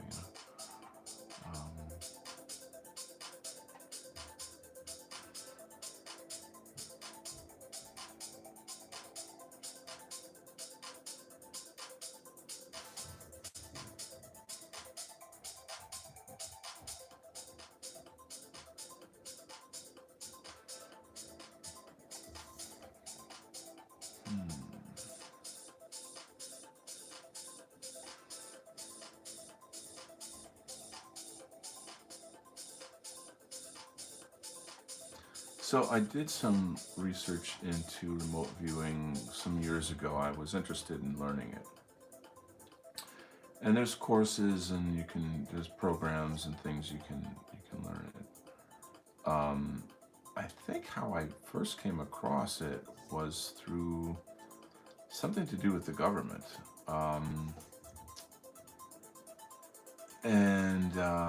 So I continued looking into it. And one of the things I discovered, there was a certain person who was remote viewing aliens, grays, and their consciousness is so strong, or whatever, however you want to put it, that they noticed she was observing them, and they looked back. So that like terrified her. I guess it was a woman doing this. And the thinking of like they, I don't know. It just seems scary to me, that they can do that. Um, and then it occurred to me like, ooh, you'd have to kind of be careful what you're remote viewing, because there's certain forces out there that don't want people to know certain things. There's all kinds of things going on. But in the end, I really felt as if that if you get into that, then other people who are psychically active, per se, they somehow become aware of you, and that now you can't really like kind of get out of it in a sense. Also, I think that you suddenly become beholden to the government as well, like whatever, if it's CIA or whatever, who knows what, Project Paperclip or something. I mean, I don't know which department per se is exactly responsible for that, but if you wanted to get out of it, can you? You know what I mean? Like, is it? You see what I'm saying? Because like now you've got skills that are, you know, you can learn things that you're not supposed to know, or that the common person isn't supposed to know. So in a sense, are you now a liability? Are you a danger? You get where I'm going with this. So like, I don't. If you get into it, I don't think you can get out of it. You know what I'm saying? So I kind of changed my mind in terms of like, this might be too dangerous. Instead, I'll follow a life of making white positive content, because that can't be dangerous at all.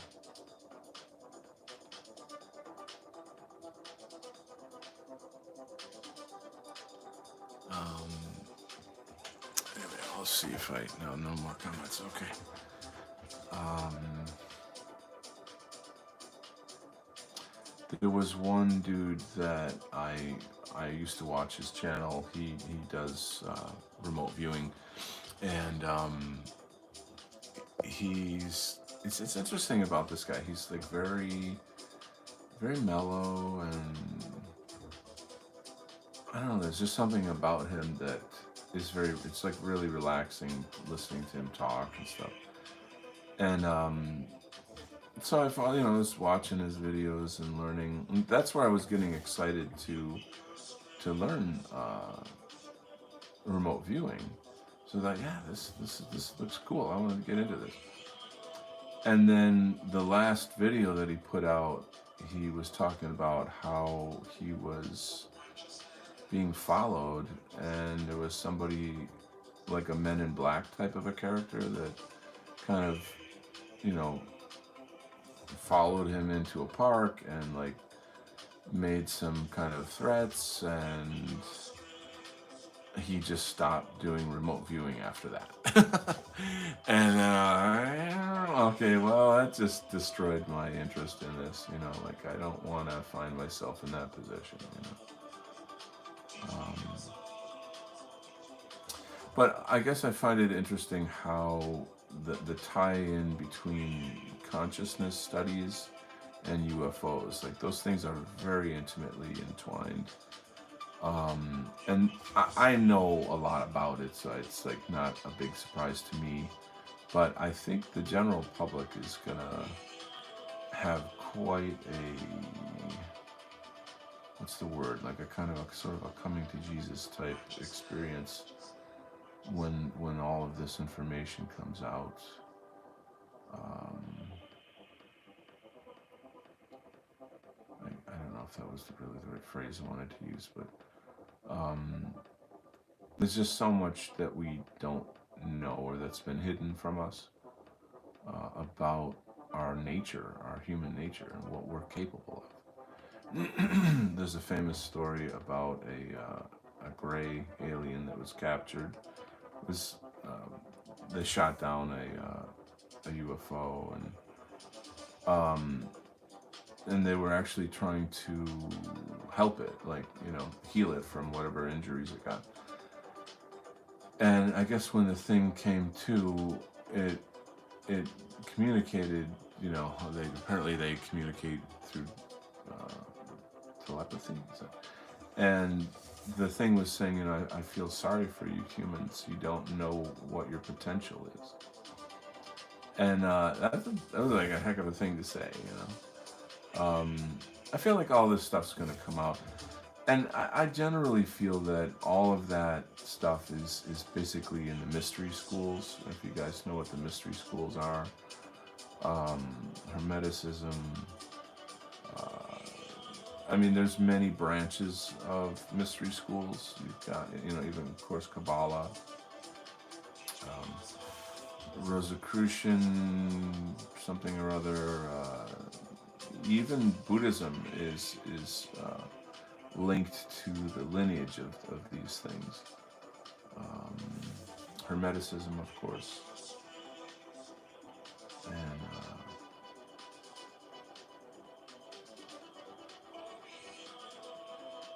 so this is sort of one of the most diabolical things about the New World Order and those in charge, is how they kind of have hijacked information about what it is to really be human and what our full potentials are and all this kind of stuff.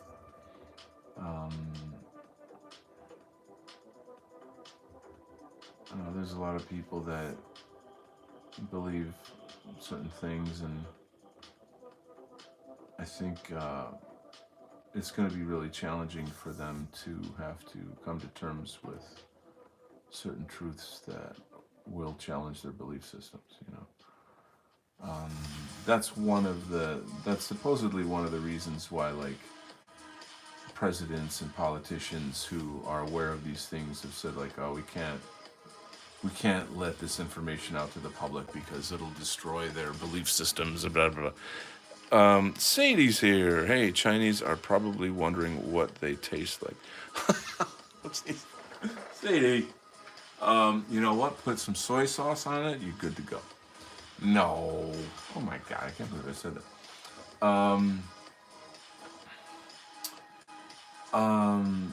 I don't remember who told me this. It might have been one of my students or someone I knew in Asia. But there's stories in like Chinese history of encounters with aliens, and like they describe what they look like and the things that they did and said, with like emperors and whatnot. There's actually pyramids all over China that the government is essentially doesn't allow people to go to or to talk about, and something. Yeah,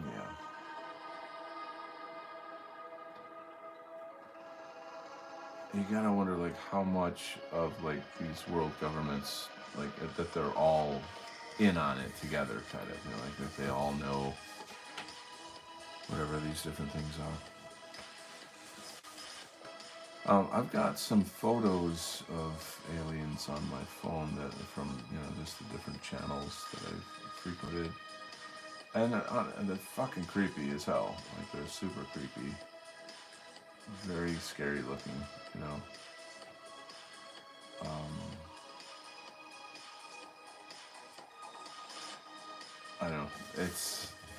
It's one of those things where it's like I could get into talking about what I've learned about, um, and I have like a sort of I don't know what to call it, like a 1 to 10 sort of scale of like what I believe and what I don't believe, kind of, like, well, there's this, and this, and it matches up with this information over here and over there, and so therefore there's reason enough to believe that this is true.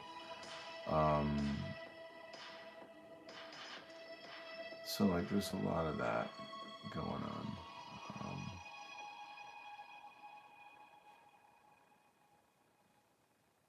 Ultimately, it's like I don't have anything to prove. Like I'm not. Oh, great, we got some bongo going on in the background. But I'm gonna turn that down a little bit. It's a little too much for what I had in mind. Um, like I'm not. I don't grift off of this stuff. I don't have like anything to prove. It's just something I find interesting, and I think is these are very, very compelling things that we should know the answers to. Um, there's a thing called Project Disclosure that you guys can look up. And it's a type of a conference. Well, it's a website that has all the video conferences, or conferences on video, at the site. And these were done some years ago, but anyway, they are filled with government officials from different countries around the world that come and disclose their UFO information. So you've got military people, people in high offices in various from various countries, and they spill the beans, and they're like, this is what we know, and this is what I saw, blah blah blah, XYZ, that PDQ, everything about it. So that that's profoundly compelling that these people would be meeting up to share this information, and that they're all like top-notch military and government type people. So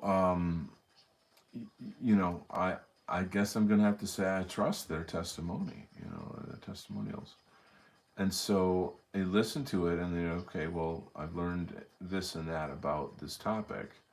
And then you're on your journey researching stuff, and you come across some new information, and you go, holy shit, that matches right up with what that general from France said, or that politician from Canada, or whoever, the things that they said.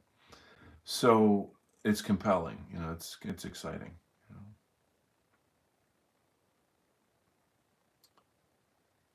I guess a lot of it is just not caring that people think you're weird or something too. Like not having to worry about that. Anyway, I think I see some comments. And what do we got? Yeah, this is okay. Chinese. If you become good at remote viewing, the government will make you an offer you can't refuse. Yeah, that's pretty much it.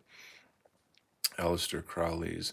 I think you could actually learn it on your own, or like through an online course, and the government wouldn't know, but they might find out, or they probably have ways to find out. Aleister Crowley's lamb looks a lot like the classic gray alien. Yeah, I've seen that. Crowley says that he got sort of information from sort of an alien being of some kind, and it's the typical big head type thing. He drew a picture of it. Vox is here. Hey, Vox. Okay, I just sent you my final email on my experience with transcendental meditation. I did see it. I haven't had a chance to read it yet.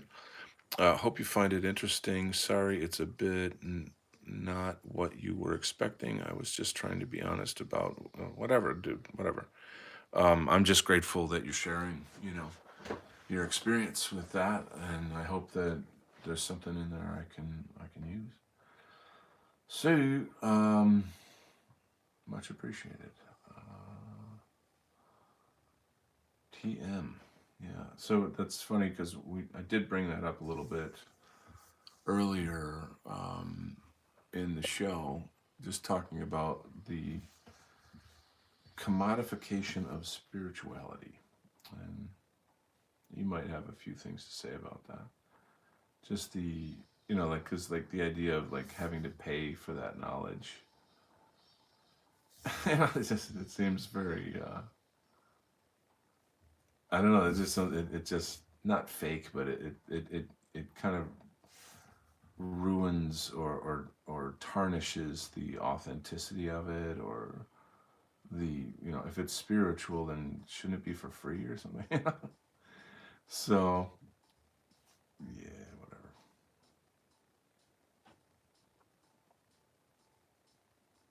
It kind of brings up some thoughts and memories of things, people that I've known through time. um, when I went to Japan, I really went to Japan to study Zen Buddhism. I got very fortunate that my college had an exchange program, and I mean, I'd never flown on a plane before. Like, I'd never traveled, anywhere, let alone Asia, And so, but my my college had this program, and they actually did have an art program at this school. It was like a school for foreigners and blah blah blah, whatever. So, and then they had also had like a Buddhist program there at the school. So, it was a huge deal for me to go. I don't know how old I was, like 20 years old. And there was a side of me that was like, this is going to be my coming of age ritual for myself, that, my dad passed away, and I want to kind of prove to myself that I can do this, And my son's talking like that now, like he wants to travel and stuff, which scares me, like, can't you just stay home? But anyway, I respect it, I get it. Anyway, so yeah, I take a Zen Buddhism course, and it's an academic course. You learn about the history of Buddhism, the cosmology, theology. You read the famous philosophers and their writings, and it's a college course. So, but one of the great things about the course, though, is that you get to go to a Zen temple uh, once a month, and it's like a public, open to the public uh, training session. So that was a really, really big deal to me. I mean, I would meditate, or yeah, I'll meditate. I do Zen at home, in the evenings and stuff, and I was really trying to build up build a root in that practice, and let it, like, it's like kung fu. You have to practice it a lot in order for it to become integrated into you. And so then like the experience of like going to Kyoto and you know being in an actual Buddhist temple, it was like a big, for me it was like a dream come true. Like I had been kind of fantasizing about this for years since I discovered Zen in high school. So there's a bit of that kind of the fantasy element there, you know what I mean?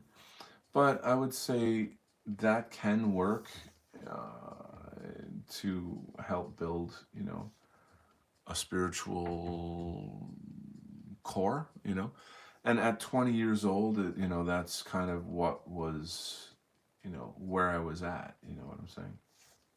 So I didn't have any kind of like really personal relationships with any monks or anything. It wasn't like that. It wasn't until I moved to New York City and attended Shaolin Temple and then had a very close friendship with the head monk there. I taught him English. The deal was he'll teach me Shaolin Kung Fu if I teach him English.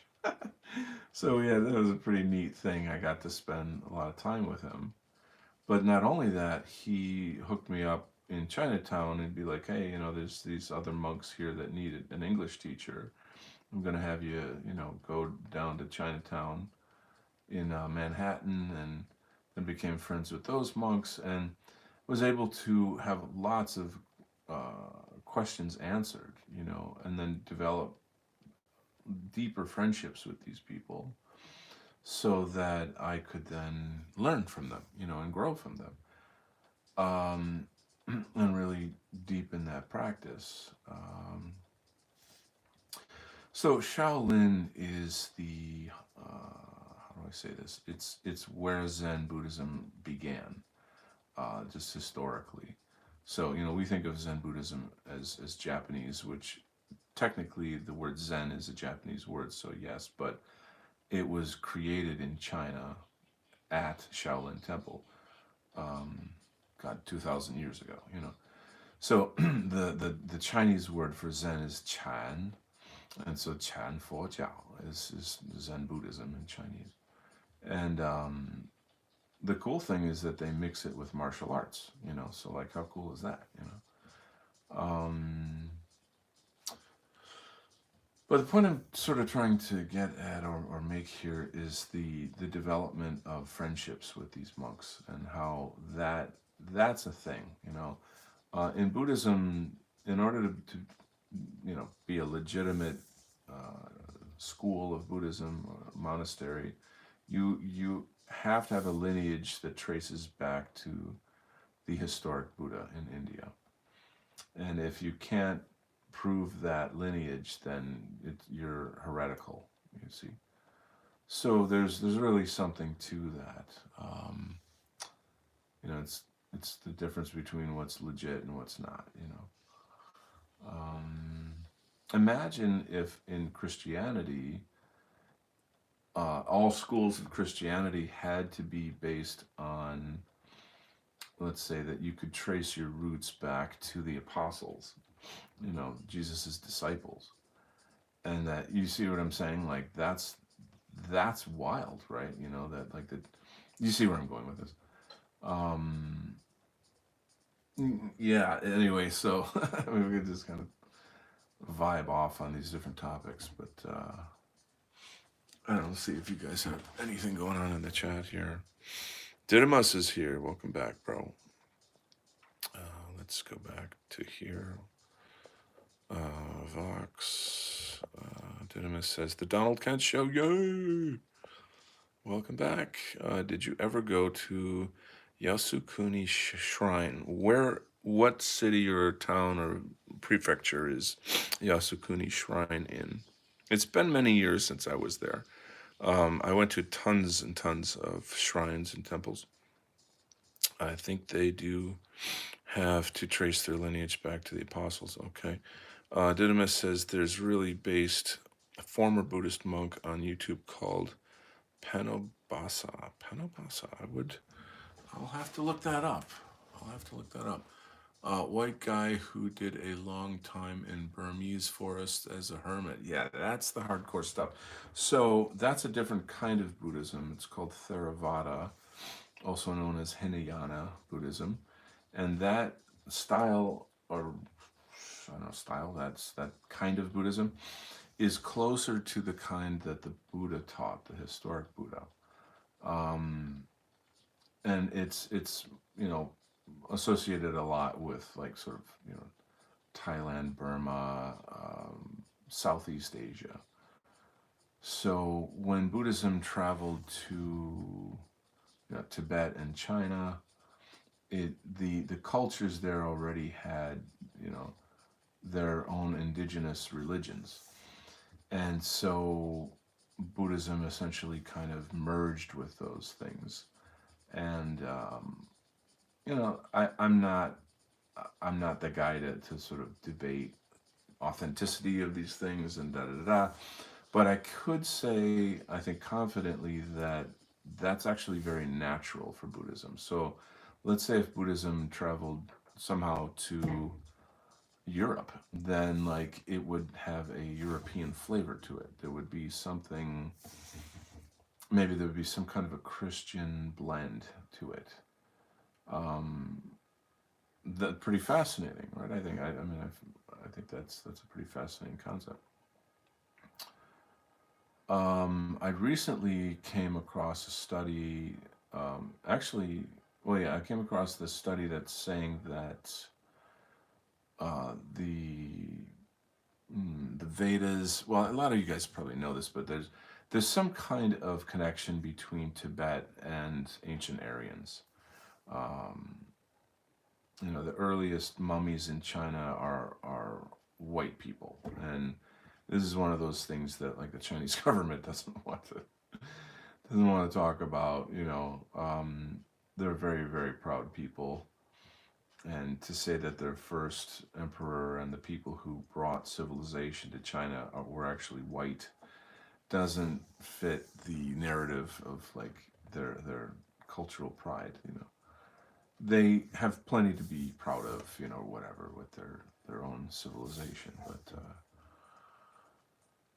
you know, the mummies don't lie.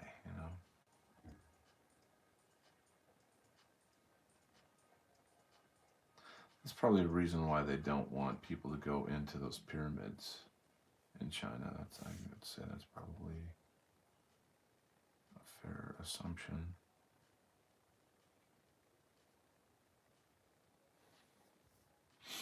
I'm sorry, guys. I go all over the place with these conversations. I just get it's really interesting.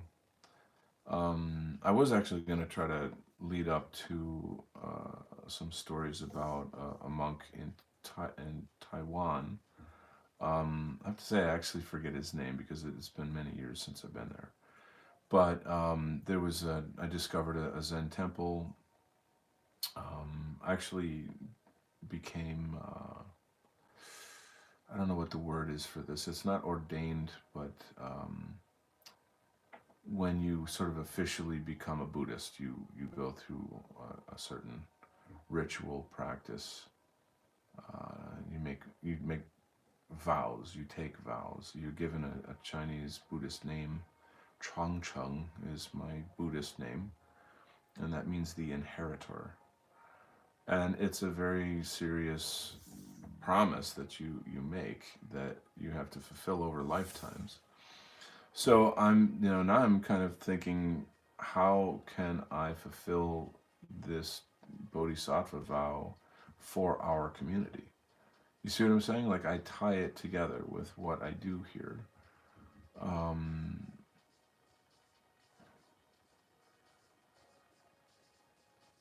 that's a pretty fucking heavy thing to say and to know. That's why I feel like my path is gonna probably be more of a cultural and maybe even I hate to use this word spiritual uh, progenitor. That rather than sort of the I don't know revolutionary activist type or what have you.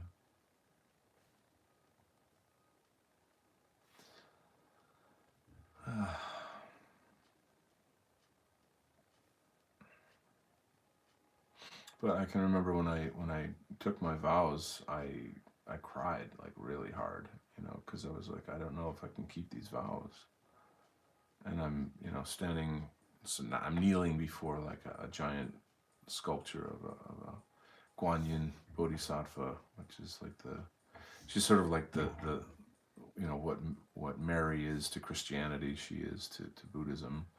Is a kind of a Buddhist mother type figure, and I don't know why I'm telling you guys all this stuff. This is like my personal business. Why am I telling you this?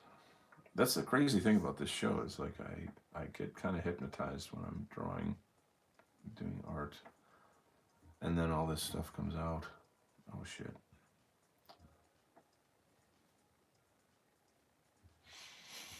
Oh, okay, let's check the comments.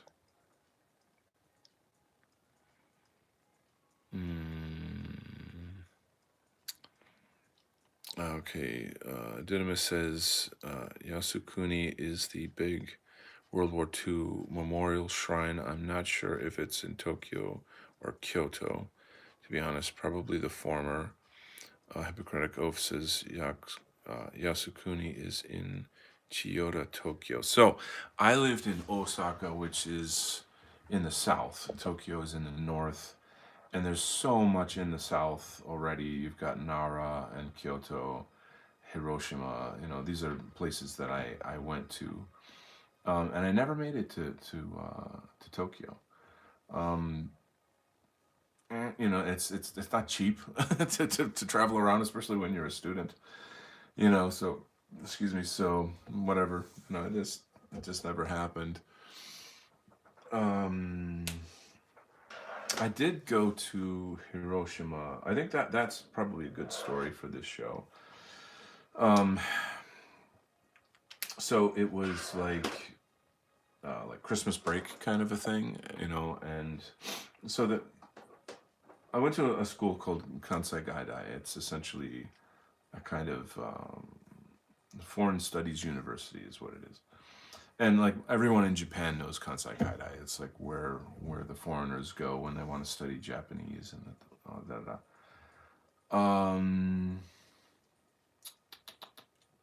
So what's the point? So we had a vacation, and there was this girl that, classmate or whatever, American girl, when she was like, "Hey, I'm gonna go to Hiroshima, and I'd really like somebody to go with me. Would you like to go?" And that's so naive. When I was young, I was like, "Oh yeah, it's great," not knowing that she wants to you know, be with me, and it doesn't matter. That's a different part of the story. But so there's a thing called a dream bus, which is really cool, and it's like an overnight bus, but the chairs on the bus recline and you can sleep, so it's pretty neat. Anyway, we get to Hiroshima. They say Hiroshima, but Hiroshima, and and in my whole like, okay, wow, man, I'm in Japan. This is an epic experience. This is something I'll remember for the rest of my life, and you know, blah blah blah. It's phenomenal, da da da. And I'm like, wow, I'm going to Hiroshima. Like this is fucking serious. This is a big deal in terms of like the history of our countries. So I'm looking at it from that perspective. And but I get there and I'm like, it's like a real fun place. Like everybody's really friendly, and I mean the Japanese are generally pretty friendly. Um, and like they have this thing called Peace Park, which is right under where the bomb went off, and they have they've got a museum there for you know the nuclear bomb and da da da. And there's of course film footage of the whole thing. There's wreckage from the event. That I can remember seeing a section of sidewalk where somebody was sitting down when the bomb went off, and it evaporated this person and it burned his shadow into the stone of the, it was actually like a little staircase on a bank. And like, this is really just horribly disturbing things to know about that. The heat is so hot in a nuclear explosion that you're not vaporized, you're atomized. Like your very atoms of your body scatter. That's how insanely hot it is, you know. There's a whole tie-in with UFOs and stuff, by the way, that I could segue off into. But the park itself is very beautiful. There's a place called Gembaku Dome, and Gembaku is essentially it was like a bank that was pretty much like right under the where the bomb went off, and there's parts of that bank that still exist, like some metal and stone. And so like I, you know, of course I took a picture of myself there and da da da. Very sobering, very sobering experience. But I don't know. There's just something about the Japanese that they're so gracious that like even being there was kind of a wonderful cultural experience. You know, the Japanese are the first to criticize themselves. They don't, you know, we see them through this kind of fantasy lens that they're, you know, they have faults, believe me, like they're not perfect or whatever, but um, whatever, you know.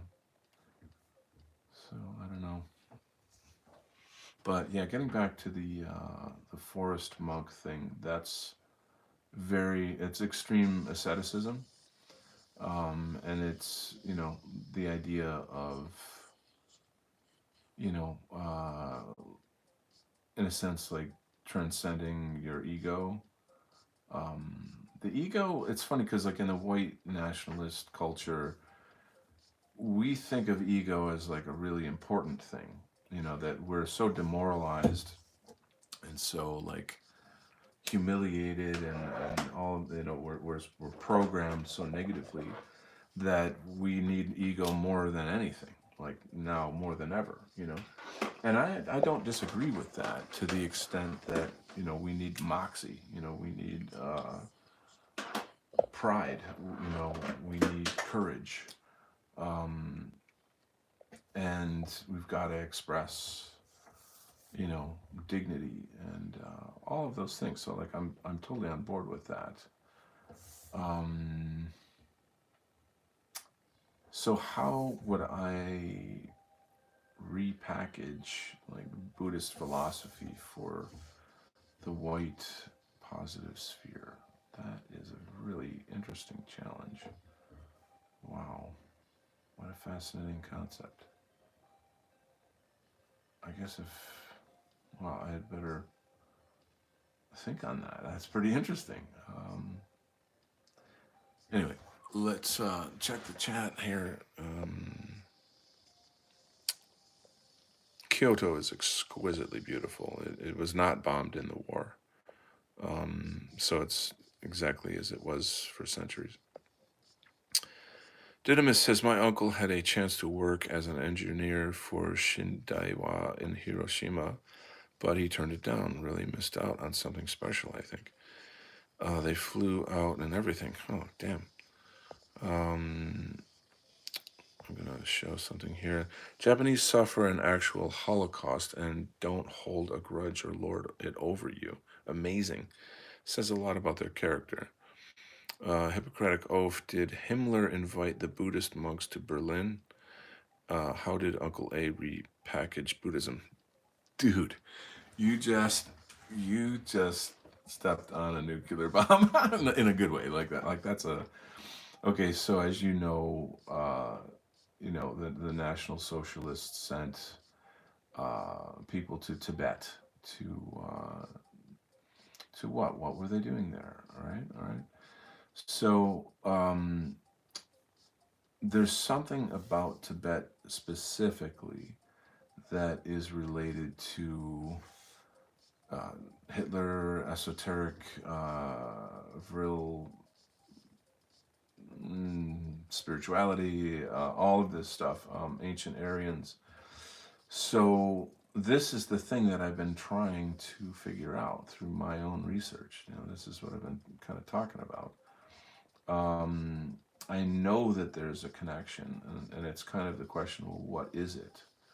You know, something that I recently came across was the thought that the indigenous religion of Tibet actually, not the thought, but like the teaching that uh, the indigenous Tibetan religion was actually an ancient Aryan religion, and it's called Bon, Bon, with like an umlong over the top, and it's a form of shamanism. So it's like current Tibetan Buddhism is it mixes in heavy amounts of Bon type, what do I want to call this, like spiritual technology. Okay. So the shamanism though is not for, I don't know, like ghosts or spirits to do your bidding, but rather Buddhists or Buddhas and bodhisattvas and spirit beings within the Buddhist pantheon, if you will. So, and I studied Tibetan Buddhism for quite a while. I was initiated into the Yamantaka practice by the the man who's the translator of the Dalai Lama. So this isn't like, oh, I'm bragging about it. It's like it's not. I'm just telling you this. That's all I'm trying to do. So, and I mean, I don't feel like I'm not advanced in that practice. So it's not something I really would talk about because I don't have the advanced spiritual progress that, say, an actual Tibetan monk would have, who's like dedicated his life to the practice. But I do have experience with this kind of esoteric meditation, and so this is kind of an ongoing study of mine, and I like to talk about it, but I'm kind of piecing together bits and pieces of a map that because I know more about the Buddhist side of things and not enough about the Vril society and how it all connects. Uh, Vox says there is only truth.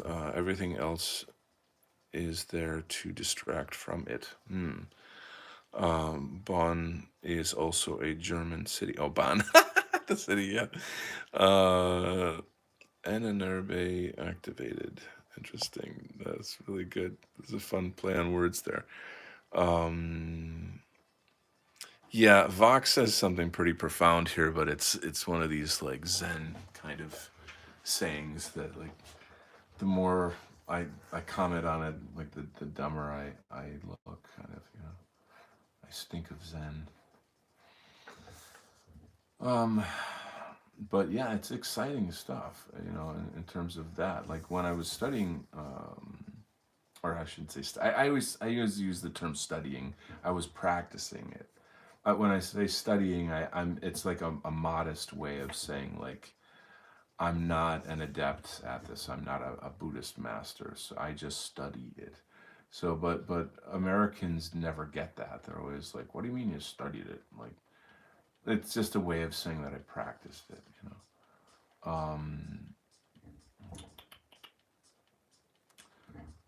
So, what can I say? Okay, so when you develop a relationship with a bodhisattva or a deity, then I mean it's a type of a demigod, you know, and these are serious relationships. These are not things that are just fluffy things. I actually had I offended a Taoist god, and I got punished for it one time in Taiwan. and I learned my lesson. It was a bad experience. Um, I think that someone who is out of does not like have esoteric experiences like this, they would just think I'm crazy. So like I don't even really want to talk about it because it'll just sound wackadoo to you guys, you know. So I just like, yeah, you know, like had to be there, you know. Like I think that's the best answer. You had to be there, you know. That'll be my answer. So Yamantaka is the, how do I put it? The destroyer of death. So Yamantaka is a wrathful Buddha. If you just Google Yamantaka, Yamantaka, you will see some terrifying images of a kind of what looks sort of like an Indian god that is like crazed and terrifying to look at. And the thing about wrathful Buddhas, see, this is another thing. Like, you know, the common person thinks, "Oh, Buddhism, it's so peaceful." You didn't hear about the wrathful Buddhas, did you? You know, and these are the ones that, like, when you think of like, you know, the Kali Yuga, you know, you see them. They have necklaces made out of human heads, you know, stuff like that. You know, and that's another thing too. Is like the Buddha. I don't know that the Buddha actually taught. Because this is he's got 80 years of teaching, so like that's a lot. But this is where like there's some question about, you know, other when Buddhism moves to a culture, it merges with the indigenous religion of that culture. And so, you know, calling on a wrathful demon like looking spirit to protect you or help you in your Buddhist practice is like a very Tibetan thing to do. Whereas the Buddha would teach that you just got to do it yourself. You know, you're gonna abandon your family and all of your worldly possessions. You got a robe and a bowl, and then you're gonna sleep in the woods, and all you're gonna do all day every day is meditate. And like in today's world, you read the sutras or the scriptures, and you combine contemplation with meditation. Uh, it's heavy. It's a lot of stuff. And then if you can, you know, the Buddha teaches it can be done in one lifetime, but it's said that it takes many lifetimes, you know, to escape the wheel of reincarnation. So let me read your comments here. If the Tibetan Book of the Dead isn't there, the five wrathful Buddhas. Wait, in the Tibetan Book of the Dead, isn't there the five wrathful Buddhas? Once you see those, there is no chance to avoid reincarnation. So let me read Vox's comment first, and then I'll get back to that. Has anybody ever heard about Brian Ruha? Oh yeah, totally. I this is like I should be talking with him. Like, why am I not talking with him? Like, I need to get him on my show. Him and I could start a show. You know what I mean? Like, it's stupid. It's ridiculous. Like, why are we not talking? He got purged off YouTube, but is on Odyssey BitChute now. He is a Buddhist teacher. Yeah, he's a like a Hitler esotericist Buddhist. And I discovered him a long time ago, actually. There's another friend of mine who actually is friends with him, and I think she said she was going to introduce us. I'm sure I could just simply like reach out to him, you know, and that'd be fine. Um, a lot of this stuff is like karma. Like it wasn't meant to happen because I wasn't ready yet, or some kind of thing like that, you know. This page is looking pretty fucking good. I'm liking what's happening here. So about the Tibetan Book of the Dead, it's been years since I've read it, and it's like super, like it's heavy. You read a paragraph and then you have to stop and read it again.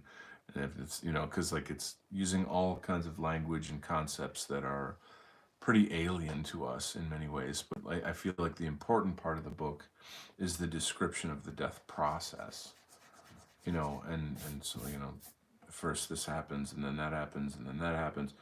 And it's an instruction manual for monks on how to die. So like because when you die, that's the time when you're most likely to escape reincarnation. There's a kind of a window, a space that occurs during death where you can kind of jump off the wheel of samsara.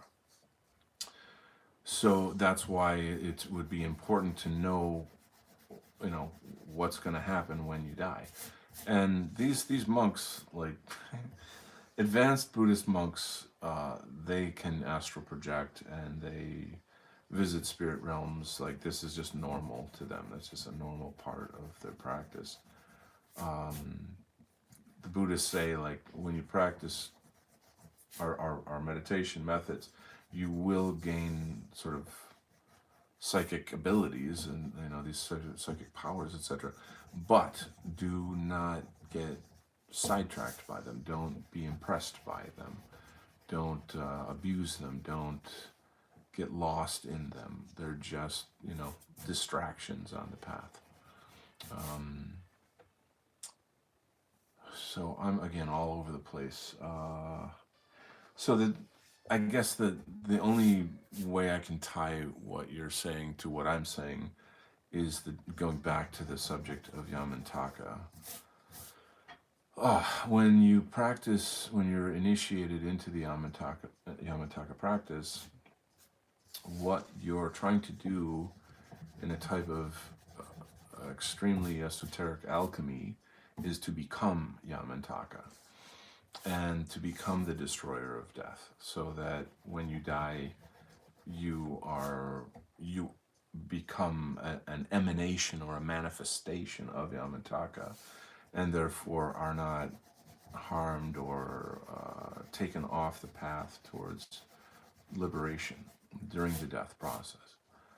So let's say if I'm having a bad dream and I'm being assaulted by negative entities, once I can get my bearings back, and stop being afraid, I just start chanting, Om Yamantaka Humpe, Om Yamantaka Humpe, Om Yamantaka Humpe, Om Yamantaka, and I do it like aggressively, and then boom, I just destroy that problem, and I become powerful, and then at ease and at peace, and then I can go back to sleep. So these are things that happen. We're getting weird on the Donald Kent Show. Getting weird. Let's get back to some comments. Tibetan Book of the Dead. This is Brian Ruha. I got to reach out to him. Yeah, I've been following him since 2015. That's fantastic, Fox. I'm really, really happy to hear that you have a thoughtful spiritual life, that you're making an effort to grow, evolve, expand spiritually, in your way, through your methods. That's really, really good. Okay. That's something I said earlier. I don't know if you were on the show when I said that, but I was just sort of saying, like, one thing I guess I would hope to impress on people or encourage people to do is to, consciously try to develop their own spiritual life, All right. Although I'm not telling them what that should be, It's a very intimate topic.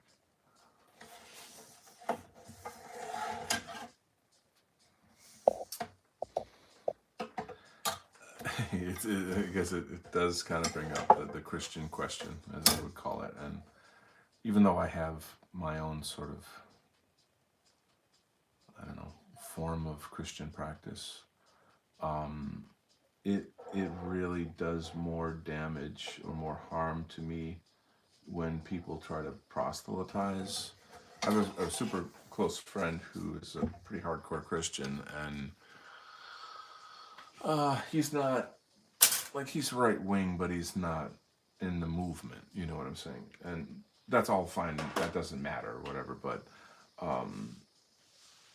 you know, he can get really hot and heavy on like the Jesus thing, and it was really hard for me to tell him this because I'm like, look, I don't want to hurt your feelings. I'm not being disrespectful. But like the more you push that stuff, the more I want to resist it. So the more you talk about it, the more damage you're doing to me. If your goal is to, you know, make me Christian or something, like you're having the opposite effect with the way that you're pushing this on me, you know. And I'll be honest with you, like it really, really feels more like a kind of an ego trip on his part. And it's pretty ugly to say that, and I'm not trying to, like, again, I'm not trying to insult this person, but the idea of, like, you know, become like me and then you will be, you know, free or enlightened or something, it's it in the end, the whole, like, I'm just looking out for you, you know, I'm just looking out for you because I love you, and it's creepy as fuck, you know, it's really, really creepy. Like, I think, you know, I believe that he believes he's doing the right thing, you know. Um, but as far as I can see, it really feels like kind of like his God is his ego, or that, and I know that's not true. Like he would get angry if he heard me say that, but because it's not. But just the way that the ego is so entrenched in like having to make duplicates of itself, you know, like I'm gonna be your new leader, you just follow me, and da da da da da. It's just so fucking creepy. It's like, why do I have to become a shadow of you in order for you to be happy? What the fuck is wrong with you? You know what I mean? Because that's creepy as fuck. Come on. You know, that's why I always say, like, spirituality is extremely intimate and personal. Like, I have my answers, you have your answers. If we can help each other, that's great. But for me to try to make you follow me or believe in what I believe, what the fuck is that, you know? You know, because if what I believe is true, it doesn't matter that anyone believes it. It's just true on its own accord. Does that make sense? So when you finally figure out like the nature of the ego, you see it everywhere. You can see right through people. And they don't know you can see through them. So it's kind of like it can get tricky. It can really get tricky because you're not trying to hurt somebody, but you're not accepting what they want. You're not playing along with their game, and they get more and more and more frustrated until they they might start threatening you. You know, like or you know, just there's all kinds of manipulation that goes on. I'm just looking out for you. No, you're not. Just gotta be careful. It's kind of narcissism if you think about it.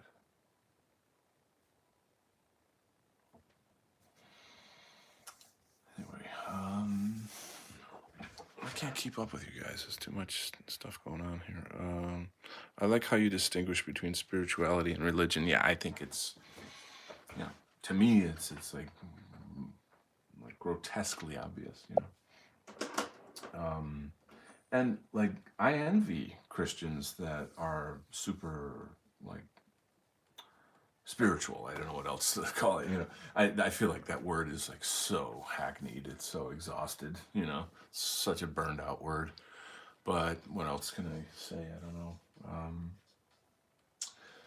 But yeah, like if I meet someone who's like super comfortable in their religion, you know, and I like specifically Christianity, it's it's pretty, it's admirable, you know, it's nice, um, and I'm happy for them, and I I kind of envy them in the sense of like yeah, I'd like to be like that too, you know.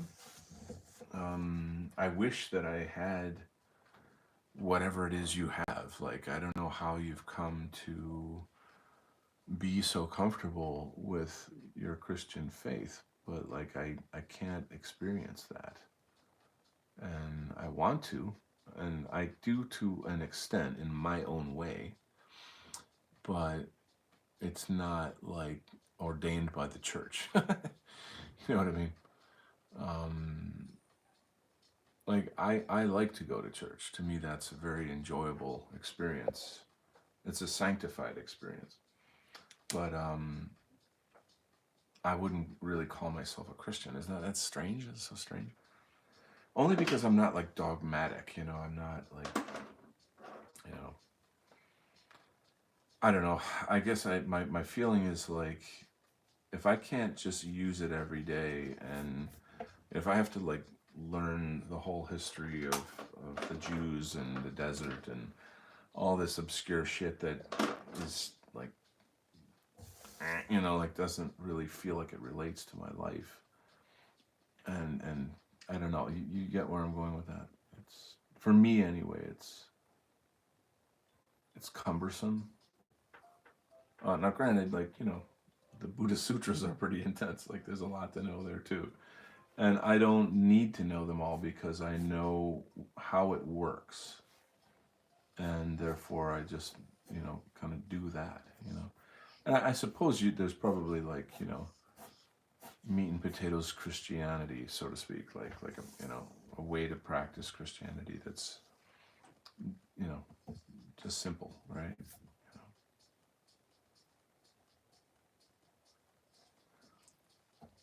That's tough. And I know if I had certain friends sitting here right now, they'd be all, you know, they'd go and go and go and go and explain, explain, explain, explain, you know, and I'm like, I'm like, I let go of this a long time ago, you know, I don't, I appreciate your care, but I don't need it. Hippocratic Oath says, I guess you'll just have to learn remote viewing and see how Himmler repackaged Buddhism. Oh, jeez. Dude, man, you say things that are like so quotable, you know, like that's going in my book right there. Gosh. Um, wow.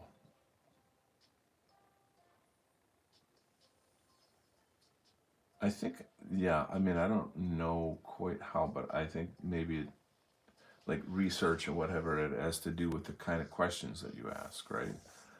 So like if that's like, you know, uh, Nazi Germany, Tibet, you know, and like search that, or maybe ask AI to search it for me. You know what I mean? Like that could be a pretty cool thing to do. Um, what I hate is just how little information there is about this stuff. Kind of makes you think like, is it because they're hiding something, or is it because there was sort of maybe a kind of a cultural bias that people didn't care, and therefore they didn't really document it? To me, it seems more likely that they were hiding something. You know, the Tula Society is a pretty secretive society. I bet you, who we were just talking about, Ryan, uh, the other guy we were talking about, he's got the BitChute channel. I bet you he's got like a plethora of knowledge about this stuff. So it looks like I know my mission now. I'm gonna have to reach out to him, um, which is pretty cool.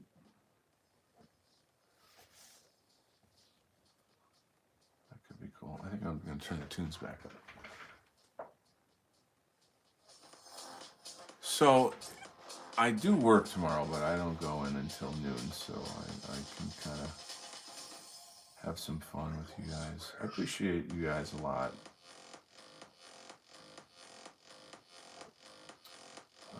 I'm not so much in a mood to like go dancing tonight or whatever. It's just part of it is 'cause it's so fucking cold outside. Hate winter. Oh, I really am not supposed to say that, but I've had enough winter.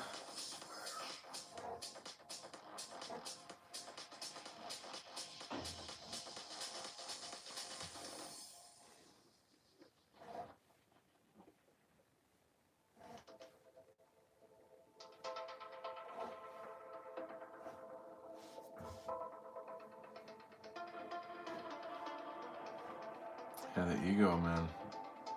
Be careful. When I did the Akashic Records reading not long ago, one of the messages that came through from my guides was to beware of mind narratives. And I've been kind of contemplating what do they mean by mind narratives? Pretty fascinating. So to me, sort of the easy answer is I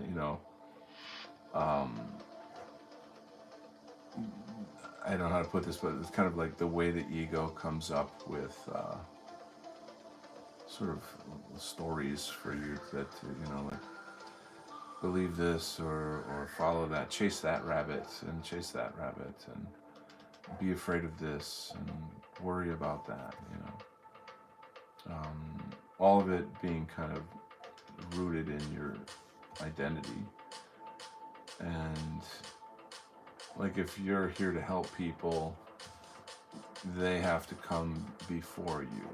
You know what I'm saying? Like it's a sort of that's part of the whole bodhisattva thing. And I'm not a fucking bodhisattva. I'm an asshole. I got a lot of growth ahead of me.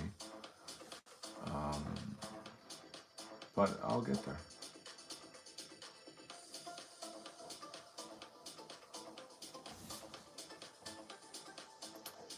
I only have infinity.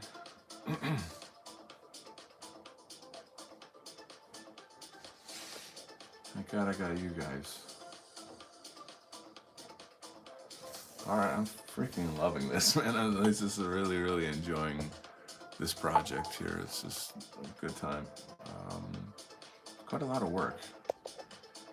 But I think the shadows are really bringing out something energetic in this work as well.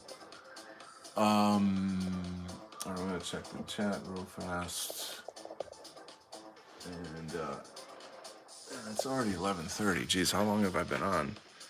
167 minutes, 168 minutes. Let's see what we got here. I gotta read. Damn, you guys got a lot of stuff. I gotta catch up.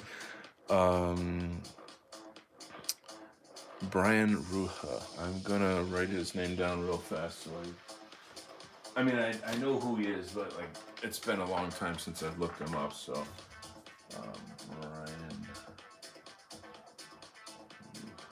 Okay. Psyched. Very psyched about that. Thanks for reminding me. I like how you just sing. I know Buddhism is not a religion. Yeah, see, now there you go. You opened up a huge can of worms right there. The other night I was saying that it's like a highly sophisticated form of psychology because it's the study of the mind. That's the whole thing. What is the function of the mind and how do we go free from it per se? So there's more to it, but that's very primary. We in the West we project the structure of Abrahamism on everything outside of our culture. Like just the word religion really almost only describes Abrahamic religions. That's maybe a little bit of an exaggeration, but there's rituals, there's beliefs, there's gods, there's but it's such a different cosmology that you can't it's a square peg in a round hole. Oaf says, I guess you'll just have to remote. Yeah, that was good. Germans document everything. It can't be helped. Good point. Oh, dude, that gives me some hope. Western United says, just wear extra clothing. Yeah, no kidding. I know. I don't know what you were laughing at there, but I guess sick of winter. Cold weather forces our ancestors to adapt and to develop large brains. Hello. That's right. And large egos. No, no. But yeah, you're right about that. Hammer, let's see, Vox says Hammer had a huge library that he accumulated over years with tons of esoteric Aryan ancient texts.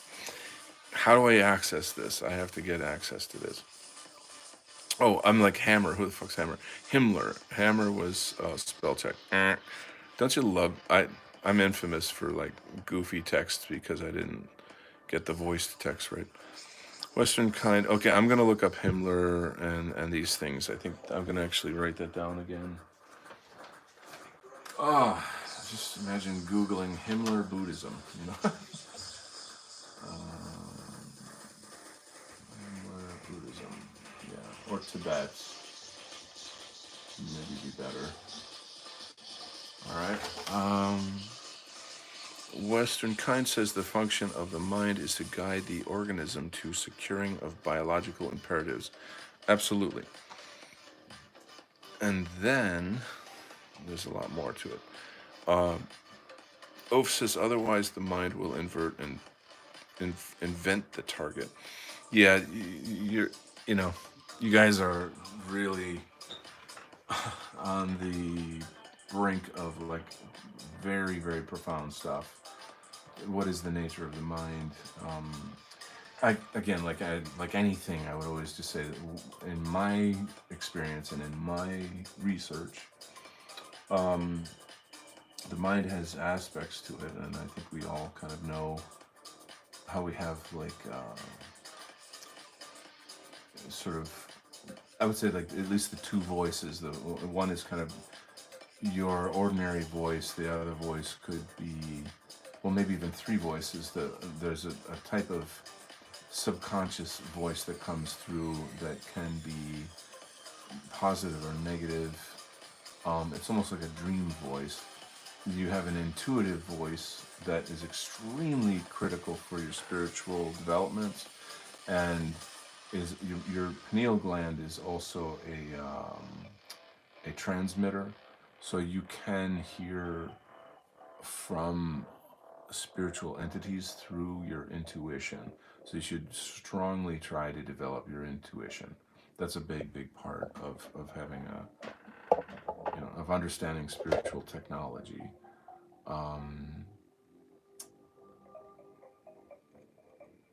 Yeah, I mean, it's funny because when you're living in the mind, within the mind, it's hard to talk about the mind. It's kind of like the eye can see everything except itself, you know. The Buddhists would teach that it's all illusion, that everything is a kind of an accumulation of several changeable factors that together create the illusion of reality, and that the mind is the machine that puts it together. And even neurologists, I think, would agree to that or could prove that, per se. So it's a very profound question.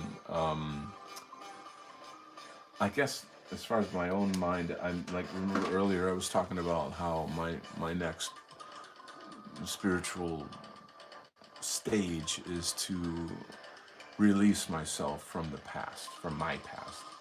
And as such, I repeat to myself that I am not beholden to the past. When anything comes to my mind, like I might think about when my mother died, and I might want to start crying, and then I'll immediately, like a mantra, say, I'm not beholden to the past. And that is a type of it's like wiping the slate and living in a fresh state of mind, moment to moment. And then in that moment, being aware of that everything is God. And then that actually gives me the experience, cognitively and emotionally, of spiritual development. So, Hippocratic Oath says, Hindu, you are just the observer. Buddhist, there is no observer. Man, excellent, dude. That is so beautifully said, and it's so well put together. And on that amazing, amazing note, I am going to leave you, brothers and sisters, and move on to the next phase, which is essentially going to sleep. So I work tomorrow. So anyway, I love you guys. Thanks so much for hanging out with me. Yes, later, alligator. Adios. And yes, good night. And we will see you next time on the internets. God bless.